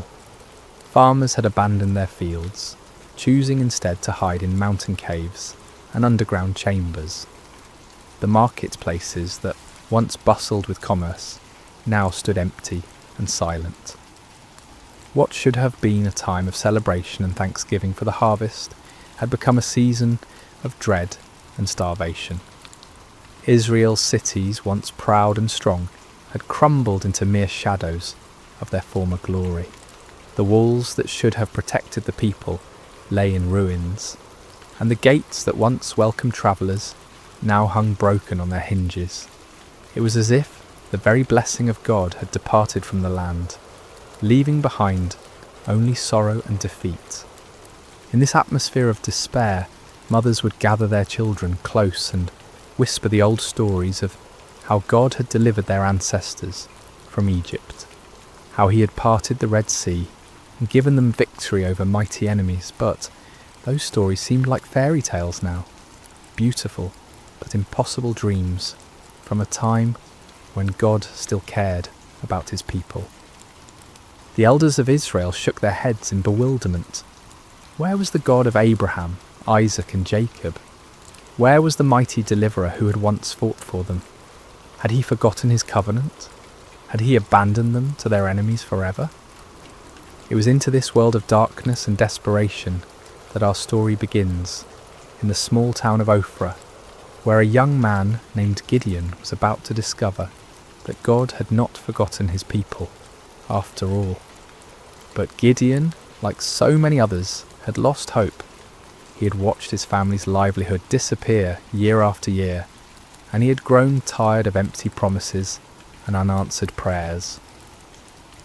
On this particular day, as storm clouds gathered on the horizon, both literally and figuratively, Gideon was engaged in the dangerous work of threshing wheat. But he wasn't doing it in the traditional threshing floor, where the grain could be properly separated from the chaff by the wind. Instead, he was hidden away in a wine press, a place where grapes were normally crushed to make wine. It was cramped, inefficient, and poorly ventilated, but it offered something more valuable than convenience. It offered concealment from enemy eyes. As Gideon worked in his makeshift hiding place, sweat dripping from his brow in the confined space, He embodied the broken spirit of his entire nation. Here was a man reduced to secret, fearful labour just to provide basic sustenance for his family. The very act of threshing wheat, once a joyful community celebration, had become a furtive, isolated struggle for survival. Little did Gideon know that this moment of apparent defeat would become the launching pad for one of the most remarkable displays of God's power in human history. The God who seemed absent was actually watching, waiting, and preparing to use this unlikely hero in ways that would astound both friend and foe alike. The rhythm of Gideon's work was steady but tense. Each strike of his flail against the wheat stalks echoed softly in the confined space of the wine press. His eyes darted frequently toward the opening above, watching for any sign of danger. The precious grain he was salvaging represented not just food for today, but hope for tomorrow, assuming the Midianites didn't discover his hiding place. The silence of the afternoon was broken by an unexpected voice. "The Lord is with you, mighty warrior." Gideon's heart nearly stopped. He spun around, flail raised defensively, expecting to see a Midianite scout who had somehow discovered his secret location. Instead, he found himself face to face with a figure unlike any he had ever encountered. The stranger sat calmly beneath the great oak tree that overlooked the wine press, his presence somehow both commanding and peaceful. The greeting struck Gideon as almost mockingly ironic. Mighty warrior? Him? The man who was reduced to threshing wheat in secret, constantly looking over his shoulder in fear. And the Lord is with you? If that were true, then why was Israel suffering under such devastating oppression? "Pardon me, my lord," Gideon replied, his voice heavy with skepticism and pain. "But if the Lord is with us, why has all this happened to us? Where are all his wonders that our ancestors told us about when they said, 'Did not the Lord bring us up out of Egypt?' But now the Lord has abandoned us and given us into the hand of Midian." The words poured out of Gideon like water from a broken dam. Years of frustration, disappointment, and unanswered questions came tumbling forth. He had grown up hearing the magnificent stories of God's mighty deeds, of pillars of fire and cloud, of armies defeated and nations subdued. But where was that God now? Where were those miracles when his people needed them most? The stranger listened patiently to Gideon's outburst, showing no offence at the young man's boldness or apparent lack of faith. There was something in his eyes that spoke of ancient wisdom and unlimited compassion. When Gideon finished speaking, the visitor's response was both simple and earth-shattering. "Go in the strength you have and save Israel out of Midian's hand. Am I not sending you?" The audacity of the command took Gideon's breath away. Save Israel? Him? The implications were staggering. This wasn't a request for him to join an army or support a cause. This was a divine commission to personally lead the deliverance of an entire nation from a seemingly impossible situation. "Pardon me, my lord," Gideon stammered, his mind reeling, "but how can I save Israel?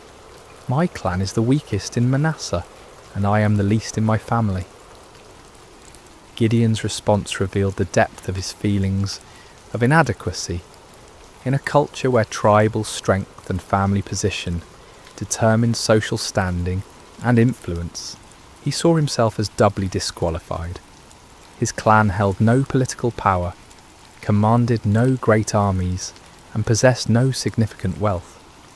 Within that already weak clan, he was the youngest, the most inexperienced, the least likely to be chosen for any position of leadership. But the stranger's next words would echo through the ages as one of the most profound promises ever given to a human being. "I will be with you, and you will strike down all the Midianites, leaving none alive." The promise was comprehensive and absolute. Not some of the Midianites, not most of them, but all of them. The victory would be complete and decisive, but more importantly, it would not depend on Gideon's strength, wisdom, or experience. It would depend entirely on the presence and power of God himself. Still struggling to believe what he was hearing, Gideon made a request that would reveal both his desire for faith and his need for certainty. If now I have found favour in your eyes, give me a sign that it is really you talking to me. Please do not go away until I come back and bring my offering and set it before you. The stranger agreed to wait, and Gideon hurried to his house to prepare an offering. His heart raced as he worked, his hands trembling slightly as he prepared a young goat and made bread from an ephah of flour. This was not a small offering by the standards of his time, especially for a family struggling under the oppression of constant raids. Yet something within him compelled him to give generously, to honour this mysterious visitor properly. When Gideon returned with the prepared food, the stranger instructed him to place the meat and unleavened bread on a rock and pour out the broth. Gideon obeyed, though he couldn't understand the purpose of these strange instructions. What happened next would leave no doubt about the supernatural nature of his visitor. The stranger touched the meat and bread with the tip of the staff he carried, and immediately fire flared from the rock, consuming the entire offering in an instant. The flames burned with an intensity and heat that no ordinary fire could match, leaving nothing behind but the memory of their brilliance. In that same moment, the stranger vanished from sight, disappearing as suddenly and mysteriously as he had appeared. Terror gripped Gideon's heart as the full realization of what had just occurred crashed over him like a mighty wave.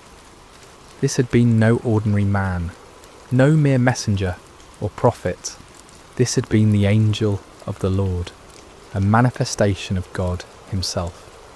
In that moment of understanding, Gideon was overwhelmed not with joy, but with mortal fear.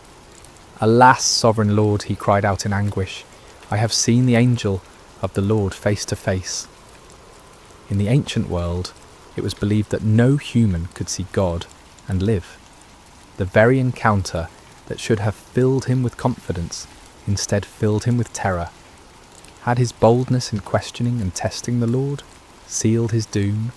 Would he die for having stood in the presence of the Almighty? But even in his moment of greatest fear, God's grace reached out to comfort him. The voice of the Lord came to him again, gentle and reassuring.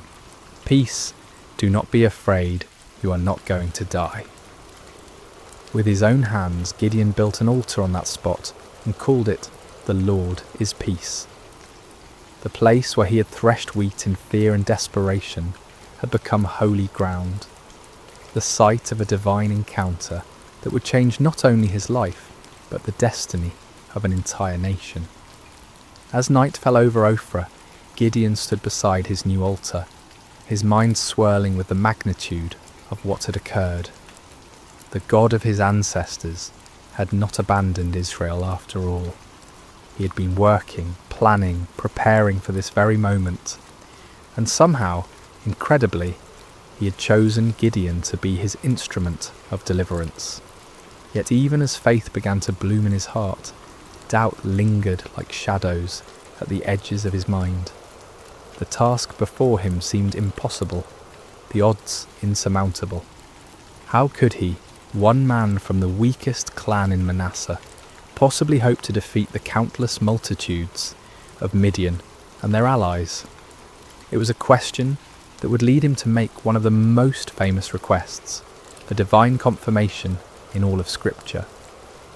The days following Gideon's encounter with the angel of the Lord were filled with a mixture of excitement and anxiety.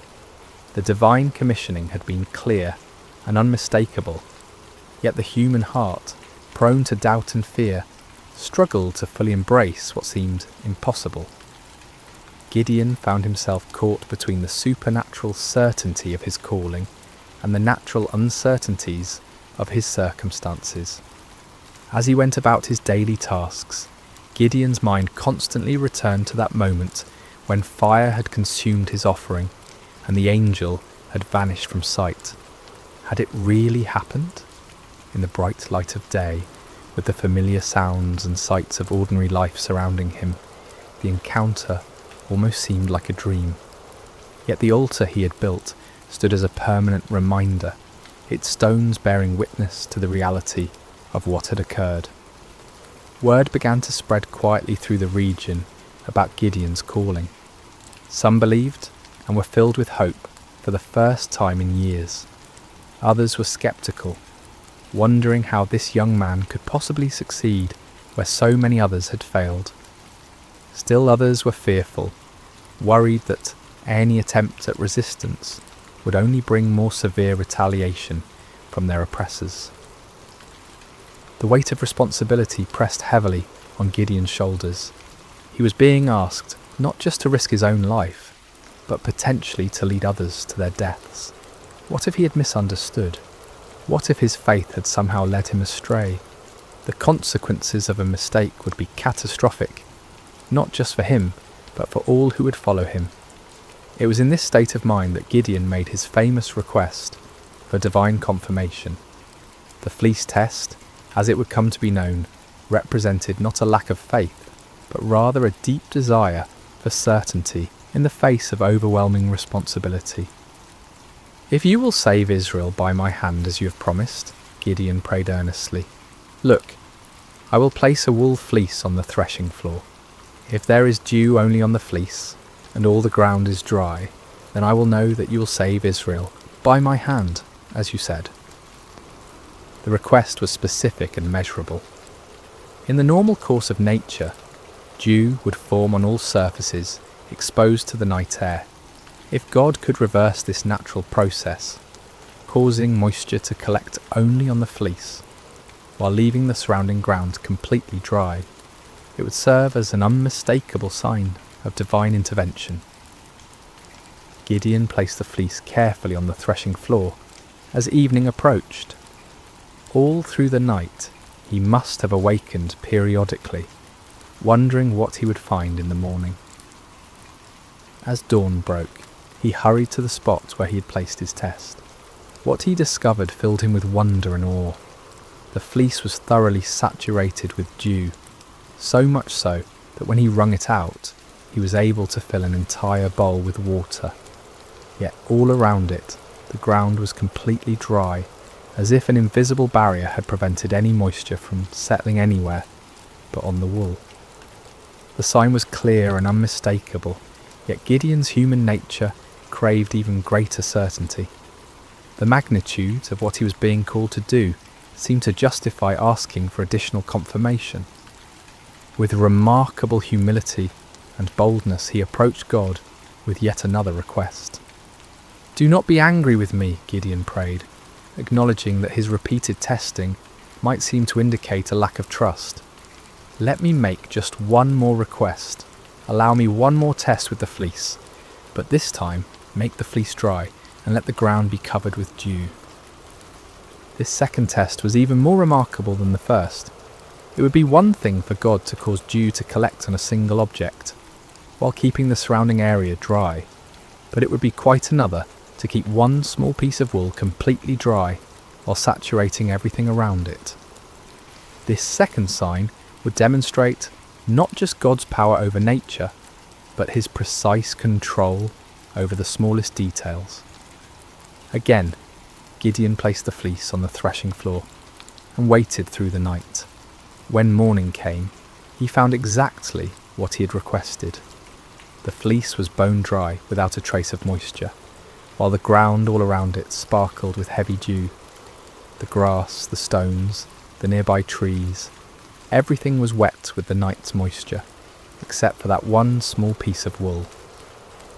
God had patiently granted both requests, demonstrating not anger at Gideon's need for reassurance, but understanding and compassion for human weakness. The fleece tests revealed important truths about the nature of faith and the character of God. Faith is not the absence of questions or doubts. Rather, It is the willingness to act in obedience despite those questions and doubts. Moreover, God's response to Gideon's requests showed his patience with those who seek him earnestly. He did not rebuke Gideon for his need for confirmation, nor did he withdraw his calling because of the young man's hesitation. Instead, he graciously provided the assurance that Gideon needed to step forward in faith. The fleece tests also demonstrated the balance between seeking divine guidance and taking action. There comes a point when further testing can become an excuse for inaction, when the desire for certainty becomes a barrier to obedience. Gideon wisely limited his requests to 2 clear signs, then proceeded to act on what he'd received. As news of these miraculous signs spread throughout the tribes of Israel, hope began to stir in hearts that had been dormant for years. Perhaps God had not forgotten them after all. Perhaps deliverance was indeed coming through this unlikely young man from Ophrah. But before Gideon could lead Israel into battle against their oppressors, he would need to assemble an army. The call went out throughout the territories of Manasseh, Asher, Zebulun, and Naphtali. Men who had been hiding in caves and mountain strongholds began to emerge, drawn by the promise of freedom and the reports of God's miraculous confirmations. The response was overwhelming. 32,000 men answered the call, a substantial army by any measure. These were not professional soldiers, but farmers and craftsmen, fathers and sons, united by their hatred of oppression and their desperate hope for liberation. They came carrying whatever weapons they could find, swords that had been hidden from enemy raids, spears hastily fashioned from farming tools, bows that had been used for hunting game in the wilderness. As Gideon looked out over this vast assembly of volunteers, he might have felt a surge of confidence. Surely with 32,000 men, even amateur fighters, he could mount a credible challenge to the Midianite forces. The odds were still daunting, given that the enemy could field armies many times larger, but at least now they had a fighting chance. Yet God had other plans. The fleece tests had been preparation not just for Gideon's faith, but for an even greater demonstration of divine power. The true test was not whether Gideon could trust God with impossible signs, but whether he could trust God with an impossible strategy. What happened next would shock both Gideon and his army, challenging every human assumption about warfare and victory. God was about to demonstrate that his ways are not our ways, and that his power is made perfect, not in human strength, but in human weakness.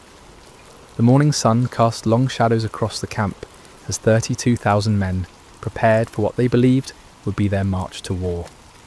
Weapons were sharpened, provisions were packed, and final prayers were offered.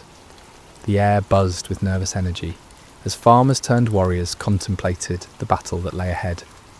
Gideon moved among his troops, offering words of encouragement and trying to project the confidence that a leader must display. Yet privately, he was still awed by the magnitude of what was happening. Just weeks earlier, he had been hiding in a wine press, and now he stood at the head of the largest volunteer army Israel had assembled in generations. But as the army prepared to march toward the enemy encampment, God spoke to Gideon with words that must have sent shockwaves through his entire being. "You have too many men. I cannot deliver Midian into their hands, or Israel would boast against me. Our own strength has saved us." Too many men? The statement seemed to defy all military logic. The Midianites and their allies numbered in the hundreds of thousands. Their camels alone described as being like locusts for multitude. How could 32,000 possibly be considered too many? Yet God's reasoning revealed a profound truth about the nature of divine deliverance. If Israel won the coming battle through conventional military means, they would inevitably credit their victory to their own strength, strategy, and courage. The victory needed to be so obviously supernatural that no one could mistake its source. God's glory was at stake, and that glory could not be shared with human pride. Following God's instructions, Gideon stood before his assembled army and made an announcement that must have stunned many of the volunteers. Anyone who trembles with fear may turn back and leave Mount Gilead. The offer was based on an ancient law found in Deuteronomy, which recognised that fearful soldiers could spread panic through the ranks and actually weaken an army's effectiveness. But in this case, the dismissal served a different purpose entirely. God was beginning the process of reducing the army to a size that would make his intervention unmistakable. The response to Gideon's announcement was immediate and devastating. 22,000 men took advantage of the opportunity to withdraw from what many probably saw as a suicide mission anyway. These were not cowards in the traditional sense. They were ordinary people facing an extraordinary situation, and they chose the safety of their families over the uncertainties of battle. As Gideon watched more than 2/3 of his army walk away, his heart must have sunk. 10,000 men remained, still a respectable force, but far fewer than what seemed necessary for the task ahead. Surely now they could proceed with God's blessing. But God was not finished with his reductions. "There are still too many men," came the divine word. "Take them down to the water, and I will thin them out for you there. If I say, 'This one shall go with you,' he shall go. But if I say, 'This one shall not go with you,' he shall not go." The instruction was puzzling and specific. Gideon was to observe how the men drank water and select his final army based on their drinking method. Of all the criteria that might be used to choose warriors, how they consumed water seemed among the least relevant to military prowess. At the water's edge, the 10,000 men revealed their character through their approach to drinking. The vast majority knelt down and put their faces directly to the water, drinking deeply and focusing entirely on satisfying their thirst. But a small group, only 300 men, demonstrated a different approach. They brought water to their mouths with their hands, lapping it like dogs while maintaining their vigilance and readiness. God's instruction was clear. "With the 300 men that lapped, I will save you and give the Midianites into your hands. Let all the others go home." The reduction was complete and shocking. From 32,000 to 300 represented a decrease of more than 99%. What had begun as a substantial army was now reduced to little more than a large company. The odds, already daunting, had become mathematically absurd. Yet the selection criteria revealed profound spiritual truths. The 300 men who were chosen had demonstrated alertness, self-discipline, and readiness, even in a moment of personal need. While drinking, they had maintained their awareness of their surroundings, prepared for action at a moment's notice. These qualities, while admirable in soldiers, were really symbols of spiritual preparedness and faithfulness. As the dismissed soldiers departed, taking most of the weapons and supplies with them, Gideon was left with 300 men who looked more like a ceremonial guard than a fighting force. The enemy they faced was described in terms that emphasized their overwhelming numbers. All the Midianites, the Amalekites, and the other eastern peoples had settled in the valley, thick as locusts. Their camels could no more be counted than the sand on the seashore. The disparity was so extreme that it moved beyond the realm of military strategy into the realm of the miraculous. No human commander would voluntarily reduce his forces to such a level when facing such overwhelming odds. Yet this was precisely God's point. The victory that was coming would be so clearly divine in origin that no one could attribute it to human planning or prowess. For Gideon, this final reduction must have been the ultimate test of faith. Everything in his military thinking, everything in his natural instincts, Everything in conventional wisdom screamed against such a strategy. Yet his experiences with the fleece had prepared him for this moment. He had learned to trust God's ways even when they contradicted human logic. The 300 men who remained showed remarkable faith as well. They could see the enemy forces spread across the valley below them. They knew the odds better than anyone, yet they chose to stay, to trust in the God who had called them through his servant Gideon. As night fell over the Israelite camp, the 300 men prepared for what would be the most unconventional battle in military history. They had no idea that they were about to participate in a victory that would be remembered and celebrated for thousands of years. A victory that would demonstrate God's power to use the weak to confound the mighty. The stage was set for a night that would change everything. The Midianites slept in their countless tents, confident in their overwhelming superiority. The 300 Israelites made their final preparations, trusting in a God who specialized in impossible victories. The hours before dawn are often the darkest, both literally and figuratively. As Gideon and his 300 men crouched in the hills overlooking the vast enemy encampment, the weight of their impossible mission pressed down upon them like a physical burden. The valley below was filled with the tents of their enemies, stretching as far as the eye could see in the starlight, a sea of canvas that housed an army larger than any they had ever faced.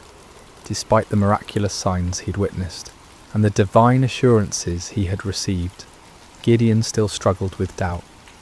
God, in his infinite understanding of human nature, provided one more confirmation before the battle commenced. "Get up, go down against the camp," the Lord instructed, "because I am going to give it into your hands. If you are afraid to attack, go down to the camp with your servant Purah and listen to what they are saying. Afterward, you will be encouraged to attack the camp." The offer revealed God's compassionate understanding of Gideon's anxiety. Rather than rebuking him for his continued fears, the Lord provided an opportunity for reassurance. Taking his servant Purah with him, Gideon crept down toward the perimeter of the enemy camp under cover of darkness. The Midianite camp was massive beyond imagination. Thousands upon thousands of tents housed warriors from multiple nations united in their conquest of Israel. The sounds of the sleeping army filled the night air, snoring soldiers, restless camels, the occasional challenge of sentries. The very scale of the enemy forces should have been overwhelming to any reasonable observer. As Gideon and Purah approached the outer edge of the camp, they overheard a conversation between two Midianite soldiers. One was telling his companion about a disturbing dream he had experienced. "I had a dream. A round loaf of barley bread came tumbling into the Midianite camp. It struck the tent with such force that the tent overturned and collapsed." The interpretation offered by his fellow soldier was even more remarkable. "This can be nothing other than the sword of Gideon son of Joash, the Israelite. God has given the Midianites and the whole camp into his hands." The irony was profound. Here in the heart of the enemy camp, God was providing confirmation through the mouths of Israel's oppressors themselves. The barley bread in the dream was significant. Barley was considered the food of the poor, inferior to wheat. Yet in the dream, this humble loaf had the power to destroy the entire enemy position. The symbolism was clear.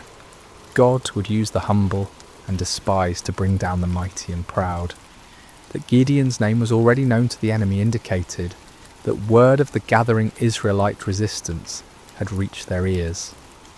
Rather than being encouraged by their overwhelming numerical superiority, some among the Midianites were apparently experiencing anxiety about this upstart Hebrew leader. God was already working in the hearts and minds of the enemy, preparing them for defeat. Gideon and Purah retreated to their own lines, hearts pounding with excitement and renewed confidence. The doubt that had plagued Gideon was finally dispelled by this remarkable confirmation. When they reached the Israelite position, Gideon called his men together for final instructions. "Get up," he announced with newfound authority and confidence. "The Lord has given the Midianite camp into your hands." What followed was perhaps the most unusual battle plan in military history. Instead of swords and spears, Gideon distributed trumpets, empty clay jars, and torches to each of his 300 men. The weapons of conventional warfare were set aside in favour of items that seemed more suited to a religious ceremony than a military campaign. Gideon divided his small force into 3 companies of 100 men each. The strategy was simple, yet audacious. They would surround the enemy camp and, at Gideon's signal, create as much noise and confusion as possible while giving the appearance of a much larger force. "Watch me," Gideon instructed his men. "Follow my lead. When I get to the edge of the camp, do exactly as I do. When I and all who are with me blow our trumpets, then from all around the camp blow yours and shout, 'For the Lord and for Gideon.'" The plan required perfect timing and coordination. Each man would conceal his torch inside a clay jar, maintaining complete darkness and silence until the moment of attack. Then at Gideon's signal, they would simultaneously break their jars, revealing blazing torches, blow their trumpets with all their might, and shout their battle cry. The psychological impact was designed to be devastating. The enemy would suddenly find themselves surrounded by lights and noise, creating the impression of a massive attacking force. In the confusion of a night assault, with limited visibility and the disorientation of being awakened from sleep, even experienced soldiers could panic and lose their sense of direction. As the 3 companies moved into position around the vast perimeter of the enemy camp, each man must have felt the weight of the moment. They were not professional soldiers, but ordinary citizens who had answered the call to fight for their freedom. Now they found themselves in the most critical moment of their lives, armed with the most unconventional weapons imaginable, trusting in a God who had promised victory through seemingly impossible means. The middle watch around midnight was traditionally the time when sentries were changed, and vigilance was often at its lowest point. It was at this precise moment that Gideon and his 100 men reached their assigned position on the edge of the camp. Across the valley, 200 other men waited in similar positions, every eye fixed on their leader for the signal that would begin the battle. Gideon raised his torch-filled jar high above his head, then brought it down sharply, smashing it against a rock. The clay shattered with a sound that seemed to echo across the silent valley, and immediately his torch blazed forth in the darkness. At the same instant, he lifted his trumpet to his lips and blew a long, piercing blast. "For the Lord and for Gideon," he shouted at the top of his lungs. The signal rippled around the camp as 300 jars smashed simultaneously. 300 torches burst into flame, and 300 trumpets' heights sounded their defiant call. The battle cry of "For the Lord and for Gideon" echoed from every direction, creating the impression that the Midianite camp was completely surrounded by a massive army. The effect was instantaneous and devastating. Thousands of sleeping soldiers were jolted awake to find their camp surrounded by blazing lights and deafening noise. In the confusion and darkness, panic spread like wildfire through the ranks. Soldiers stumbled from their tents, grabbing whatever weapons they could find, unable to determine the size or direction of the attacking force. In their panic and confusion, the Midianites and their allies began attacking each other. Unable to distinguish friend from foe in the darkness, and hearing battle cries in their own languages from every direction, they assumed they had been betrayed by their allies. The coalition that had seemed so formidable began to tear itself apart. The 300 Israelites maintained their positions around the perimeter, continuing to blow their trumpets and hold their torches high, creating the illusion of a massive army that had the enemy completely surrounded. They watched in amazement as God fulfilled his promise in the most spectacular fashion imaginable. The panic spread throughout the entire camp like a plague. What had begun as confusion quickly escalated into a full-scale rout as the enemy forces fled in every direction, abandoning their weapons, supplies, and even their camels in their desperate attempt to escape what they perceived as certain destruction. The victory was complete and overwhelming, achieved not through superior numbers or military might, but through divine intervention, working through the obedience of 300 faithful men. The God who had called Gideon from his hiding place in the winepress had once again demonstrated that his power is made perfect in human weakness. As dawn broke over the valley, an astonishing sight greeted the 300 Israelites. Where the night before had stood the mighty encampment of Israel's oppressors, now lay only scattered debris and abandoned supplies. Tents stood empty, their guy ropes cut by fleeing soldiers. Weapons lay discarded where they had fallen from panicked hands. The camels that had been described as innumerable as locusts wandered aimlessly, their owners having fled into the wilderness. The ground itself told the story of the night's chaos. Bloodstains marked the spots where confused allies had struck down one another in the darkness. Personal belongings were strewn across the landscape as the fleeing army had abandoned everything that might slow their escape. The scene looked less like the aftermath of a battle and more like the remnants of a catastrophic natural disaster. Gideon and his men moved through the abandoned camp in wonder, scarcely believing what their eyes were witnessing. The victory was so complete, so overwhelming, that it seemed almost too good to be true. Yet the evidence was undeniable. The army that had terrorized Israel for 7 years had been routed by 300 men armed with trumpets and torches. But God's deliverance was not yet complete. Even as the 300 marvelled at what had occurred in the valley, word of the miraculous victory was spreading throughout the hill country of Israel. Men who had dismissed Gideon's call to arms, who had remained hidden in their caves and strongholds, now emerged with renewed courage and determination. The tribes of Naphtali, Asher and Manasseh rallied to pursue the fleeing Midianites. What had begun with 300 faithful men now swelled into a national movement of liberation. The psychological impact of the victory was as important as the military result. The myth of Midianite invincibility had been shattered in a single night, and the spirit of resistance that had been dormant for so long now burst forth like a river breaking through a dam. Gideon sent messengers throughout the hill country of Ephraim with urgent instructions. Come down against the Midianites and seize the waters of the Jordan ahead of them as far as Beth-barah. This strategic move would cut off the enemy's escape routes and ensure that the victory would be complete. The Ephraimites responded with enthusiasm, capturing the fords of the Jordan and trapping many of the fleeing Midianites.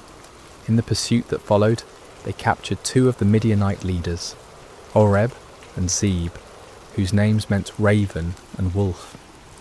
These princes, who had struck terror into Israelite hearts for years, were now defeated and killed at the places that would forever bear their names: the rock of Oreb and the winepress of Zeb.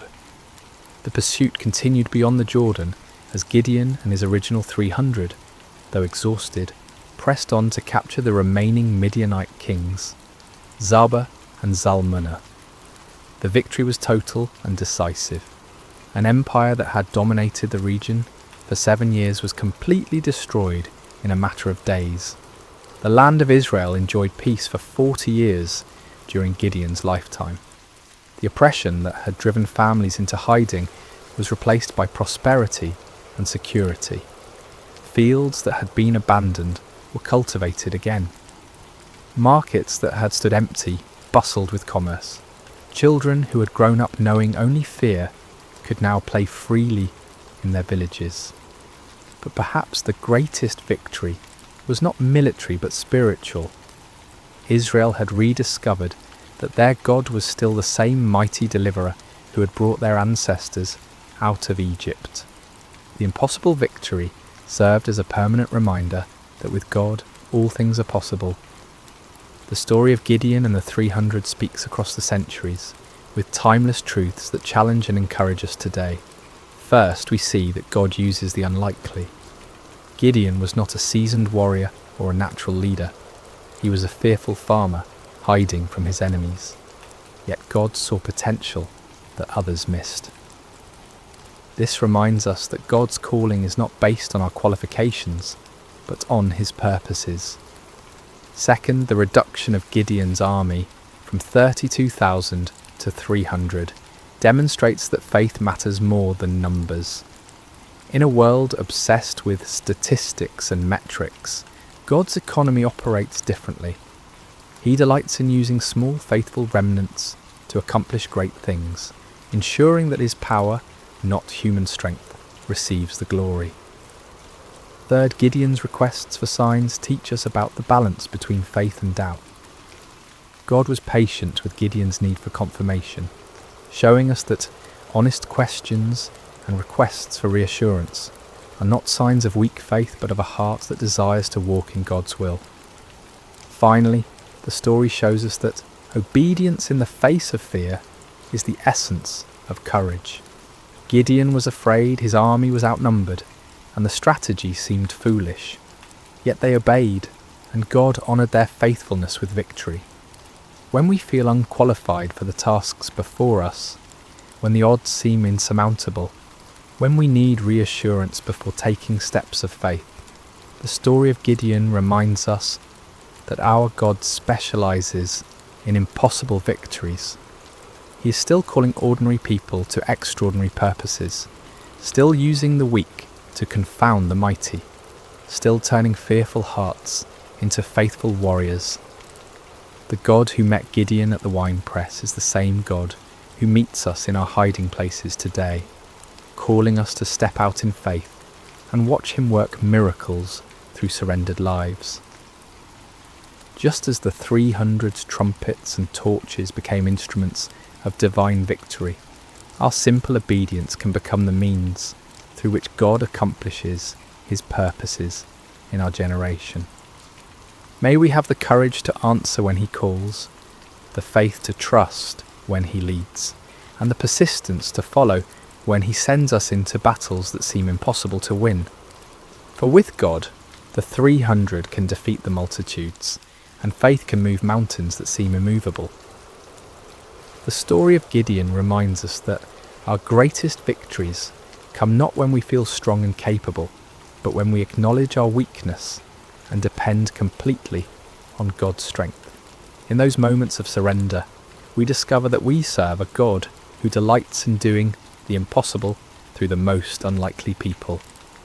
And so the story ends where it began, with an invitation to faith, a call to courage, and a promise that the God who delivered Israel through Gideon and the 300 is still delivering his people today, one impossible victory at a time.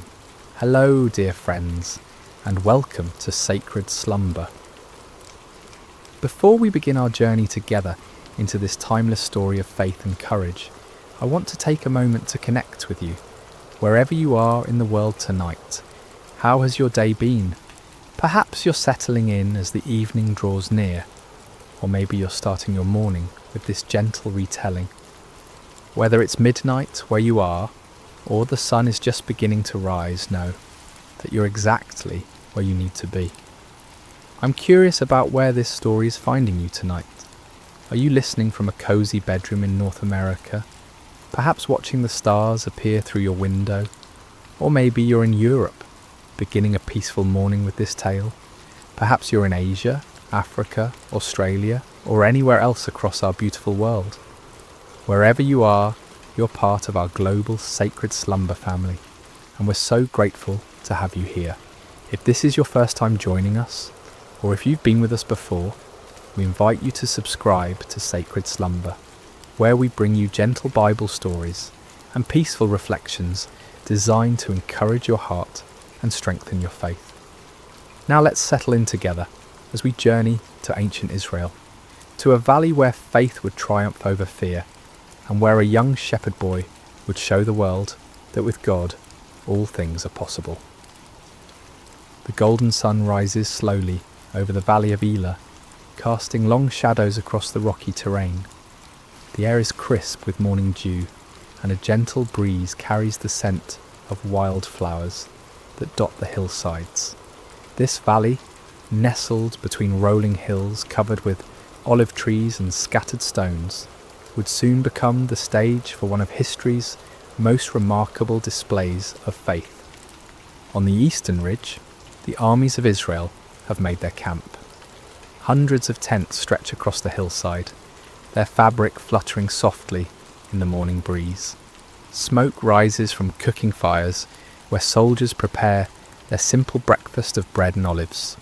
The men move quietly, their faces etched with concern, their eyes constantly drawn to the valley below and the opposite hill. For across the valley, on the western ridge, stands another camp. The Philistines have pitched their tents there, their bronze weapons glinting in the early light. These are seasoned warriors, confident in their strength, their numbers, and their champion who has struck terror into the hearts of Israel's army for 40 long days. Between these two armies lies the valley itself, a stretch of land that seems to hold its breath in anticipation. The grass grows green here, watered by a small brook that winds its way through the centre of the valley, its waters singing softly over smooth stones. It's a peaceful place, this valley, seemingly too beautiful for the conflict that's about to unfold. But it's here, in this quiet valley, that we find a young man who will change everything. His name is David, and he's not a soldier at all. He's a shepherd from the small town of Bethlehem, the youngest of 8 brothers. While his older brothers serve in King Saul's army, David tends his father's sheep on the hillsides near his home. David has olive skin bronzed by countless hours under the Palestinian sun, and eyes that sparkle with life, an unwavering trust in the God of Israel. His hands, though young, are strong from years of guiding sheep, playing his harp and practicing with his simple shepherd's sling. He's small in stature compared to the warriors in both camps, but there's something different about David, something that sets him apart. It's not his size or his strength, but the quiet confidence that comes from knowing that the God who created the heavens and earth is also the God who watches over him as he watches over his sheep. As the sun climbs higher, painting the valley in shades of gold and amber, a stirring begins in both camps. The day's challenge is about to begin, and David, though he doesn't know it yet, is about to step into a moment that will echo through eternity. For 39 days, the same terrifying scene has played out in the valley of Elah. As the morning sun reaches its full strength, a massive figure emerges from the Philistine camp and strides down the hillside toward the valley floor. This is Goliath of Gath, and he is a sight that would make even the bravest heart tremble. Standing nearly 10 feet tall, Goliath is a giant among men. His frame is muscular and imposing, built like a fortress of flesh and bone. His bronze helmet catches the sunlight, and his scale armour gleams like the surface of a deep, dark sea. Each scale of his armour has been carefully crafted, overlapping like fish scales to create an almost impenetrable defence. The armour alone weighs more than many men could carry, yet Goliath wears it as easily as another man might wear a simple tunic. In his massive hand he carries a spear whose iron point is as large as a weaver's rod. and whose shaft is thick as a small tree. On his back hangs a bronze sword, and his legs are protected by bronze greaves that shine like mirrors. Walking before him is his armour-bearer, a man who would be considered large in any other company, but appears almost childlike next to his champion. As Goliath reaches the centre of the valley, near the gently flowing brook, he stops and turns to face the Israelite camp on the eastern hill. Then, in a voice that booms across the valley like thunder, he issues his daily challenge. "Why do you come out and line up for battle?" His voice echoes off the hillsides, causing birds to take flight from the olive trees. "Am I not a Philistine, and are you not the servants of Saul? Choose a man and have him come down to me. If he is able to fight and kill me, we will become your subjects. But if I overcome him and kill him, you will become our subjects and serve us." He pauses, letting his words sink in, and then continues with a sneer that the Israelite soldiers can hear even from their distant positions. "This day I defy the armies of Israel. Give me a man and let us fight each other." The challenge hangs in the morning air like a dark cloud. On the hillside, King Saul's army shifts nervously. These are not cowards, these soldiers of Israel. They are men who have fought battles and defended their homeland with courage. But Goliath represents something beyond normal warfare. He is not just a man. He seems like a force of nature, an unstoppable mountain of bronze and flesh. Among the Israelite ranks are three brothers, Eliab, Abinadab, and Shammah, sons of Jesse from Bethlehem. They stand with their fellow soldiers, feeling the same chill of fear that grips every man present.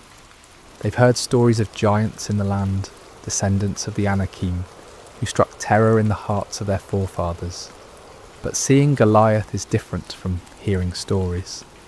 His very presence seems to drain the courage from their hearts. King Saul himself, who stands head and shoulders above most men, feels small in comparison to this Philistine champion. The king who once stood fearlessly against Israel's enemies now finds himself at a loss. He has offered great rewards to any man who will face Goliath, riches beyond measure, his own daughter in marriage, and exemption from taxes for the victor's family. But for 39 days, no man has stepped forward. As Goliath's voice fades across the valley, an oppressive silence settles over both camps. The Philistines are confident, almost jovial in their certainty. Their champion is invincible, and they know it. Soon all of Israel will bow before their might. But in the Israelite camp, fear has taken root like a poisonous vine. With each passing day, with each repeated challenge, that fear grows stronger. The soldiers begin to whisper among themselves. Some wonder if they should retreat. Others question whether God has abandoned them. The shadow of one man, one giant, is darkening the faith of an entire nation. Yet God, who sees all things, who knows the end from the beginning, has already prepared an answer to this seemingly impossible challenge. And that answer is not a mighty warrior or a skilled general. It's a young shepherd boy who at this very moment is walking the dusty roads that lead to the valley of Elah, carrying nothing more threatening than food for his brothers and cheese for their commander. As the day progresses and Goliath returns to his camp with another unchallenged victory, the stage is being set for an encounter that will demonstrate, once and for all, that the battle belongs not to the strong, but to the Lord. The morning sun is climbing higher when David crests the hill overlooking the valley of Elah. He's been walking since before dawn, carrying a heavy pack filled with roasted grain and 10 loaves of fresh bread for his brothers and 10 cuts of cheese for their unit commander.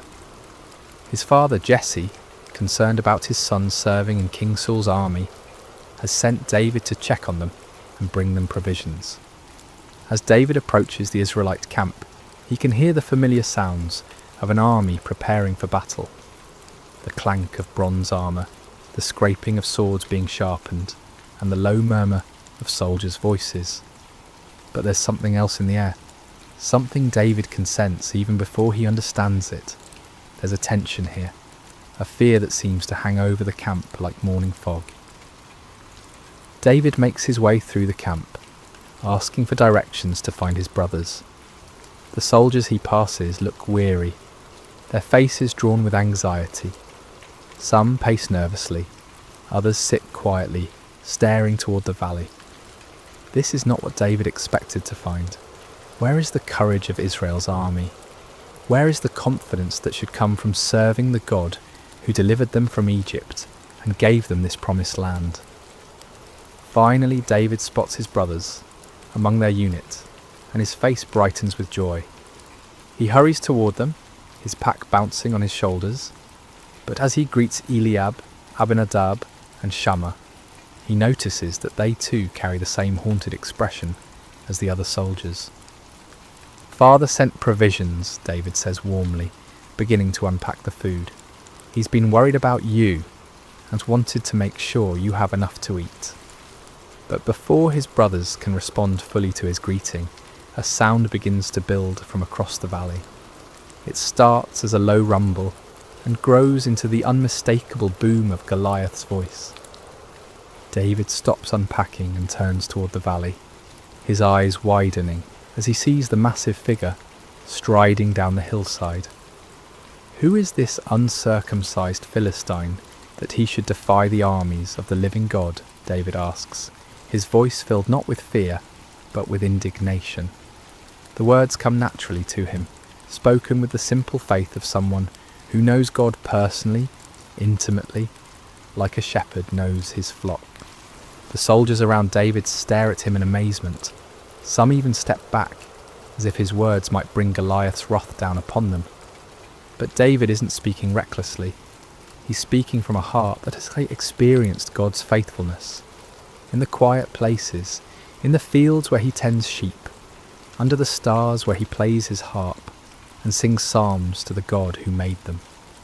What will be done for the man who kills this Philistine and removes this disgrace from Israel?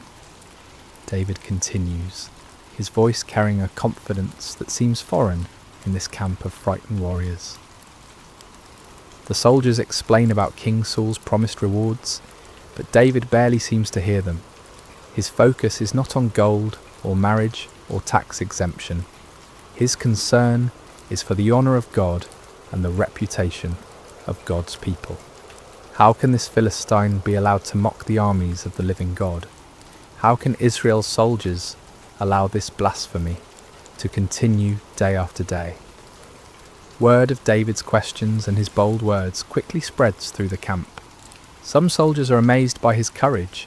Others think he's simply too young to understand the danger. But when the news reaches Eliab, David's oldest brother, he responds with anger and embarrassment. "Why have you come down here?" Eliab demands, his face flushed with frustration. "And with whom did you leave those few sheep in the wilderness?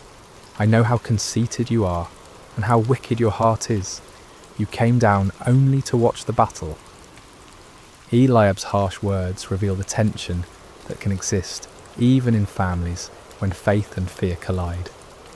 Perhaps Eliab is embarrassed that his youngest brother shows more courage than he and his fellow soldiers have demonstrated.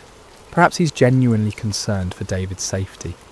But David responds with gentle humility. "Now what have I done?" David asks calmly. "Can't I even speak?" He doesn't argue with his brother or defend himself harshly. Instead, he simply continues asking his questions, seeking to understand why no one has stepped forward to defend God's honour. Eventually, word of David's bold questions reaches King Saul himself. The king, desperate for any glimmer of hope, sends for this young man who speaks so fearlessly about facing the Philistine giant. When David is brought before him, Saul sees nothing impressive about this youth. David is small, young, with the sun-darkened skin of someone who works outdoors. He carries no sword, no armour, nothing that would mark him as a warrior. "Let no one lose heart on account of this Philistine," David says to the king with quiet confidence. "Your servant will go and fight him." King Saul looks at David in disbelief. "You are not able to go out against this Philistine and fight him," he says, his voice heavy with the weight of responsibility and fear. "You are only a young man, and he has been a warrior from his youth." But David's response comes from a wellspring of faith that has been tested and proven in the wilderness places where no one was watching. "Your servant has been keeping his father's sheep," David begins, his voice steady and sure. "When a lion or a bear came and carried off a sheep from the flock, I went after it, struck it, and rescued the sheep from its mouth. When it turned on me, I seized it by its hair, struck it, and killed it. Your servant has killed both the lion and the bear. This uncircumcised Philistine will be like one of them, because he has defied the armies of the living God." David pauses, and in that pause the tent seems to fill with the presence of something greater than human courage. "The Lord who rescued me from the paw of the lion and the paw of the bear will rescue me from the hand of this Philistine." Here is the key to David's confidence. It's not based on his own strength or skill. It's not rooted in pride or youthful foolishness. David's courage comes from his personal experience of God's faithfulness. In the quiet places when no one was watching except God, David learned to trust. When wild beasts threatened his father's sheep, David didn't run. He stood and fought, not in his own strength, but trusting in the God who had called him to be a shepherd. King Saul, moved by David's faith, and perhaps remembering his own younger days when he trusted God more completely, finally gives his consent. "Go," he says, "and the Lord be with you." Wanting to give David every possible advantage, Saul dresses him in his own tunic and puts a bronze helmet on his head and a coat of armour on his body. He gives David his own sword to carry, but when David tries to walk in all this military gear, he finds he can hardly move. "I cannot go in these," David says to Saul, "because I am not used to them." So he takes off the armour, removes the helmet, and sets aside the sword. He will not try to become something he's not, or fight in a way that's foreign to him. David will face Goliath as himself, a shepherd boy who trusts in the living God. Instead, David picks up his staff, the simple wooden rod that has been his companion through countless days in the fields. He goes to the brook that runs through the valley and carefully selects 5 smooth stones worn perfectly round by the flowing water. He places these in his shepherd's bag and takes his sling in his hand. As David walks toward the valley, he carries with him something more powerful than any bronze armour or iron sword. He carries the confidence that comes from knowing God personally, from experiencing his faithfulness in the quiet places of life.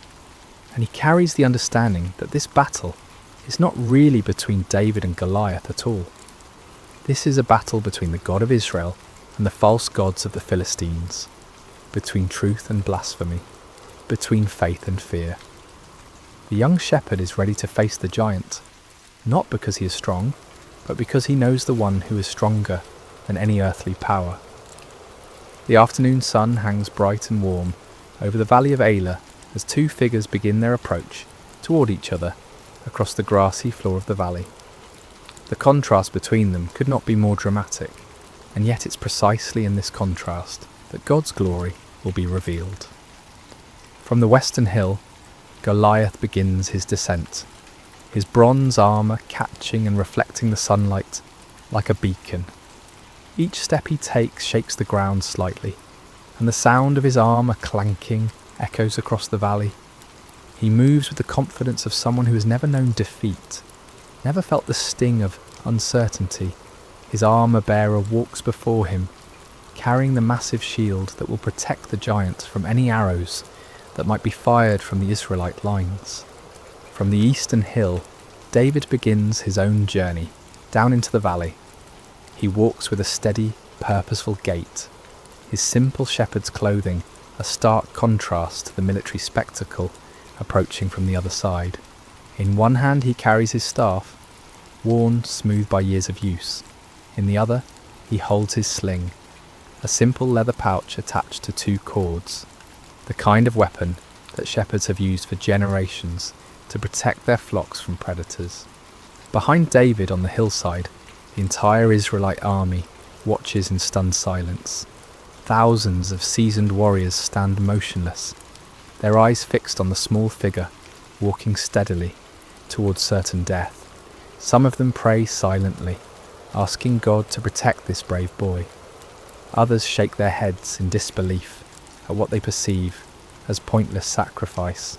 King Saul watches from his position among his officers, his heart heavy with the responsibility for sending a youth to face a giant. On the opposite hill, the Philistine army watches with amusement and anticipation. They point at David and laugh among themselves, joking about how quickly their champion will dispatch this boy.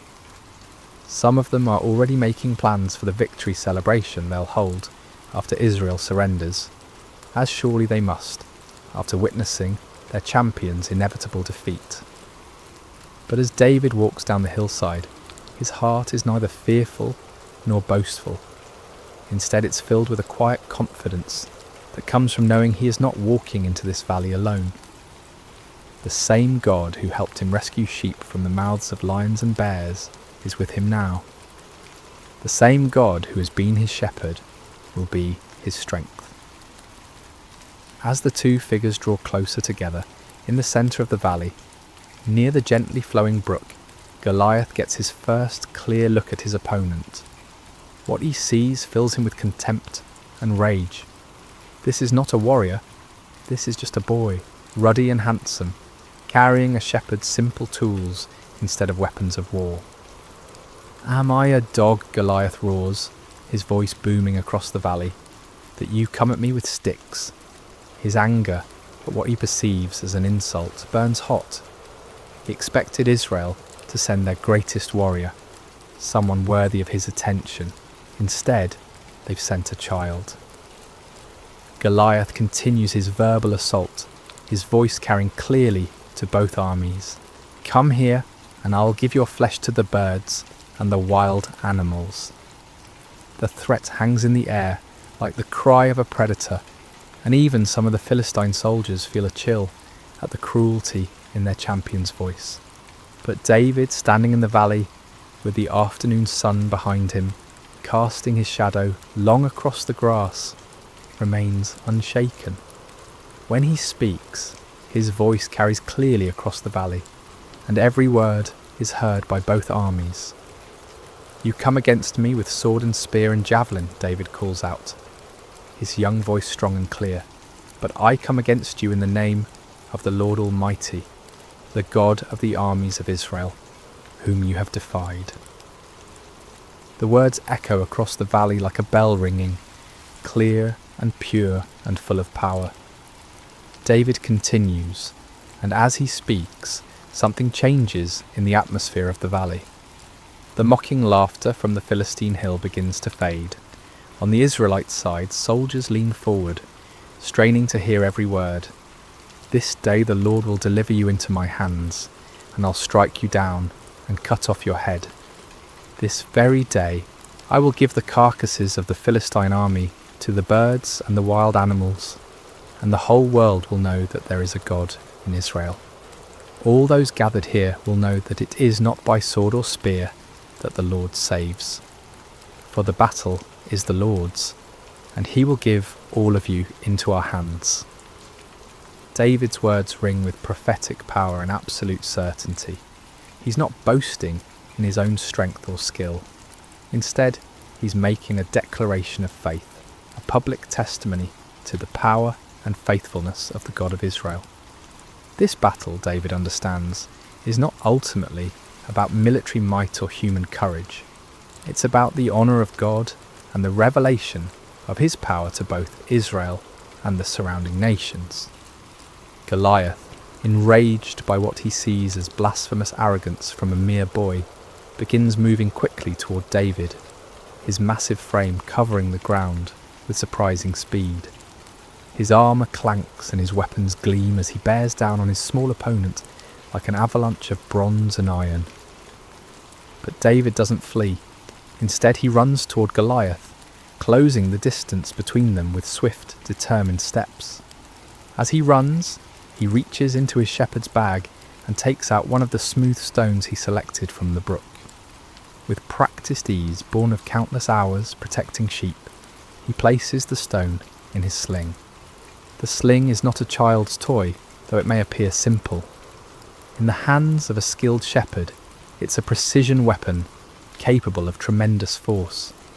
David has used his sling to drive off wolves and bears, to guide wandering sheep, and to strike targets with accuracy at considerable distances. Now as he runs toward Goliath, all those years of practice culminate in this single, crucial moment. With fluid motion, perfected through countless repetitions, David begins to swing the sling around his head, building momentum. The leather pouch whispers through the air as it spins, faster and faster. Goliath, seeing David's movement, may have raised his shield or adjusted his position, but his great size, which has always been his advantage, now works against him. He cannot change direction quickly, cannot dodge with the agility of a smaller man. At the perfect moment, when the geometry of angle and distance and momentum align exactly right, David releases one of the cords. The stone flies from the sling like an arrow, swift and straight and true, guided by skill and powered by faith. The stone strikes Goliath in the centre of his forehead, at the one spot where his bronze helmet doesn't protect him, with tremendous force. The sound of impact echoes across the valley like the crack of thunder. For a moment time seems suspended. The giant warrior, seemingly invincible in his bronze armour, stands motionless. Then, like a great tree falling in the forest, Goliath topples forward and crashes to the ground. The earth trembles under the impact of his massive frame. His weapons clatter beside him, his armour scrapes against the stones, and then there is silence. David runs to where Goliath lies and stands over the fallen giant. Finding no sword of his own, David draws Goliath's own massive sword from its sheath, and with effort befitting his size, uses it to cut off the giant's head, fulfilling his prophecy exactly as he had spoken it. Then David lifts Goliath's head high above his own, and his voice rings out across the valley one more time, "The battle is the Lord's." The silence that follows is profound and complete, broken only by the gentle sound of the brook flowing peacefully through the valley, washing the smooth stones that remain in David's shepherd's bag. The sight of their fallen champion creates an immediate and dramatic transformation in both armies. On the Philistine hillside, the confident laughter and casual conversation die away instantly, replaced by stunned silence and then growing panic. These seasoned warriors, who moments before were planning their victory celebration, now stare in disbelief at the impossible scene in the valley below. Their champion, their giant, their seemingly invincible Goliath lies motionless in the grass, his own sword in the hands of the shepherd boy, who stands triumphant beside his massive form. The psychological impact is devastating. If Goliath could fall to this young Israelite, what protection did they have? What power could stand against the God of Israel? On the eastern hillside, the transformation is equally dramatic, but runs in the opposite direction. The Israelite soldiers, who have been paralysed by fear for 40 days, suddenly find their voices in a great roar of triumph that echoes off the surrounding hills. The sound builds and builds, a crescendo of relief and joy and renewed confidence that seems to shake the very foundations of the valley. "The Lord has given us victories," they cry. "God has delivered the Philistines into our hands." Swords are drawn from sheaths, not in fear this time, but in confidence. Spears are raised high, and the entire army begins to surge down the hillside like a mighty river breaking through a dam. King Saul, watching from his position among his officers, feels his own heart lift with amazement and gratitude. The burden of fear that has pressed down on him for weeks suddenly lifts, replaced by the returning memory of what it means to serve the living God. He gives the command that his army is already anticipating. Charge! The Philistine army, seeing the Israelites rushing toward them and having lost their champion and their confidence in a single moment, turns and flees. What had been an organised military force becomes a scattered mob running for their lives across the hills and valleys of the countryside. The rout is complete and devastating. But as the armies chase and flee across the landscape, David remains in the valley beside the brook, holding Goliath's head and looking up toward heaven with a heart full of gratitude. He has not forgotten, even in this moment of triumph, that the victory belongs to the Lord. This was never about David's skill with a sling. Though his years of practice were important, this was never about David's courage. Though his faith was essential, this was about God's power to save his people and his determination to show both Israel and the nations around them that he alone is God. David understands something that many of the celebrating soldiers rushing past him have not yet grasped. This victory in the valley of Elah is not an end in itself, but a beginning. It's a demonstration of what becomes possible when someone is willing to trust completely in God's power and step forward in faith, even when the circumstances seem impossible. As David picks up his simple staff and adjusts his shepherd's bag, still containing 4 unused stones, he reflects on the events of the day. This morning he was simply bringing food to his brothers. Now he has become the deliverer of Israel, the slayer of giants, the one through whom God chose to demonstrate his power to the nations. But David's heart remains humble. He knows that he was simply the instrument God chose to use. The smooth stones came from God's creation. The skill to use the sling came from God's provision of years in the wilderness. The courage to step forward came from God's faithfulness in past trials. Even the opportunity to be in the valley today came from God's sovereign orchestration of events. As the sun begins to set over the valley of Elah, painting the sky in shades of orange and purple, David begins the journey back up the hillside. Behind him, the brook continues to flow peacefully, its waters singing the same gentle song they sang this morning, as if nothing extraordinary had happened here at all. But everything has changed. Israel has been delivered from their enemies. The name of the Lord has been glorified before the nations. Fear has been replaced with faith, and despair has given way to hope. Most importantly, everyone who witnessed this day now knows with certainty that there is a God in Israel, and that the battle belongs to the Lord. The young shepherd boy who walked down into the valley, carrying only his simple faith and his trust in God, walks back up the hillside as a champion. But he carries with him the same faith and the same trust, because he understands that these were the real weapons that won the victory. Size and strength and bronze armour are nothing compared to the power of the living God when it flows through a heart that trusts him completely. As David rejoins the celebrating Israelite army, his brothers look at him with new eyes. Eliab, who scolded him harshly this morning, now embraces him with tears of joy and amazement. The soldiers who barely noticed the young shepherd this morning now gather around him with respect and wonder, eager to hear him tell the story of his victory. But David's first words are not about his own actions or his own courage. Instead, he lifts his eyes toward heaven and says simply, "Blessed be the Lord God of Israel, who has delivered his people this day." The victory belongs to the Lord, and David never forgets it. This understanding, this heart of worship and gratitude, even in the moment of triumph, is what will carry David through all the challenges that lie ahead in his remarkable life. For this is not the end of David's story, but the beginning.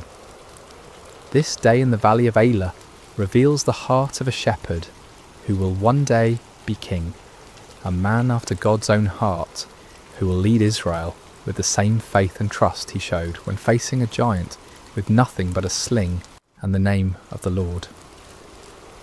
As we reflect on this timeless story of David and Goliath, we discover that it offers us profound truths that speak directly to our own lives and challenges. The Valley of Elah becomes a classroom where God teaches us about faith, courage, preparation, and the source of true victory.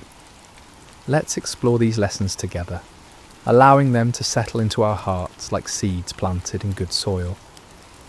One of the most striking aspects of David's story is how thoroughly unlikely he seems as a champion.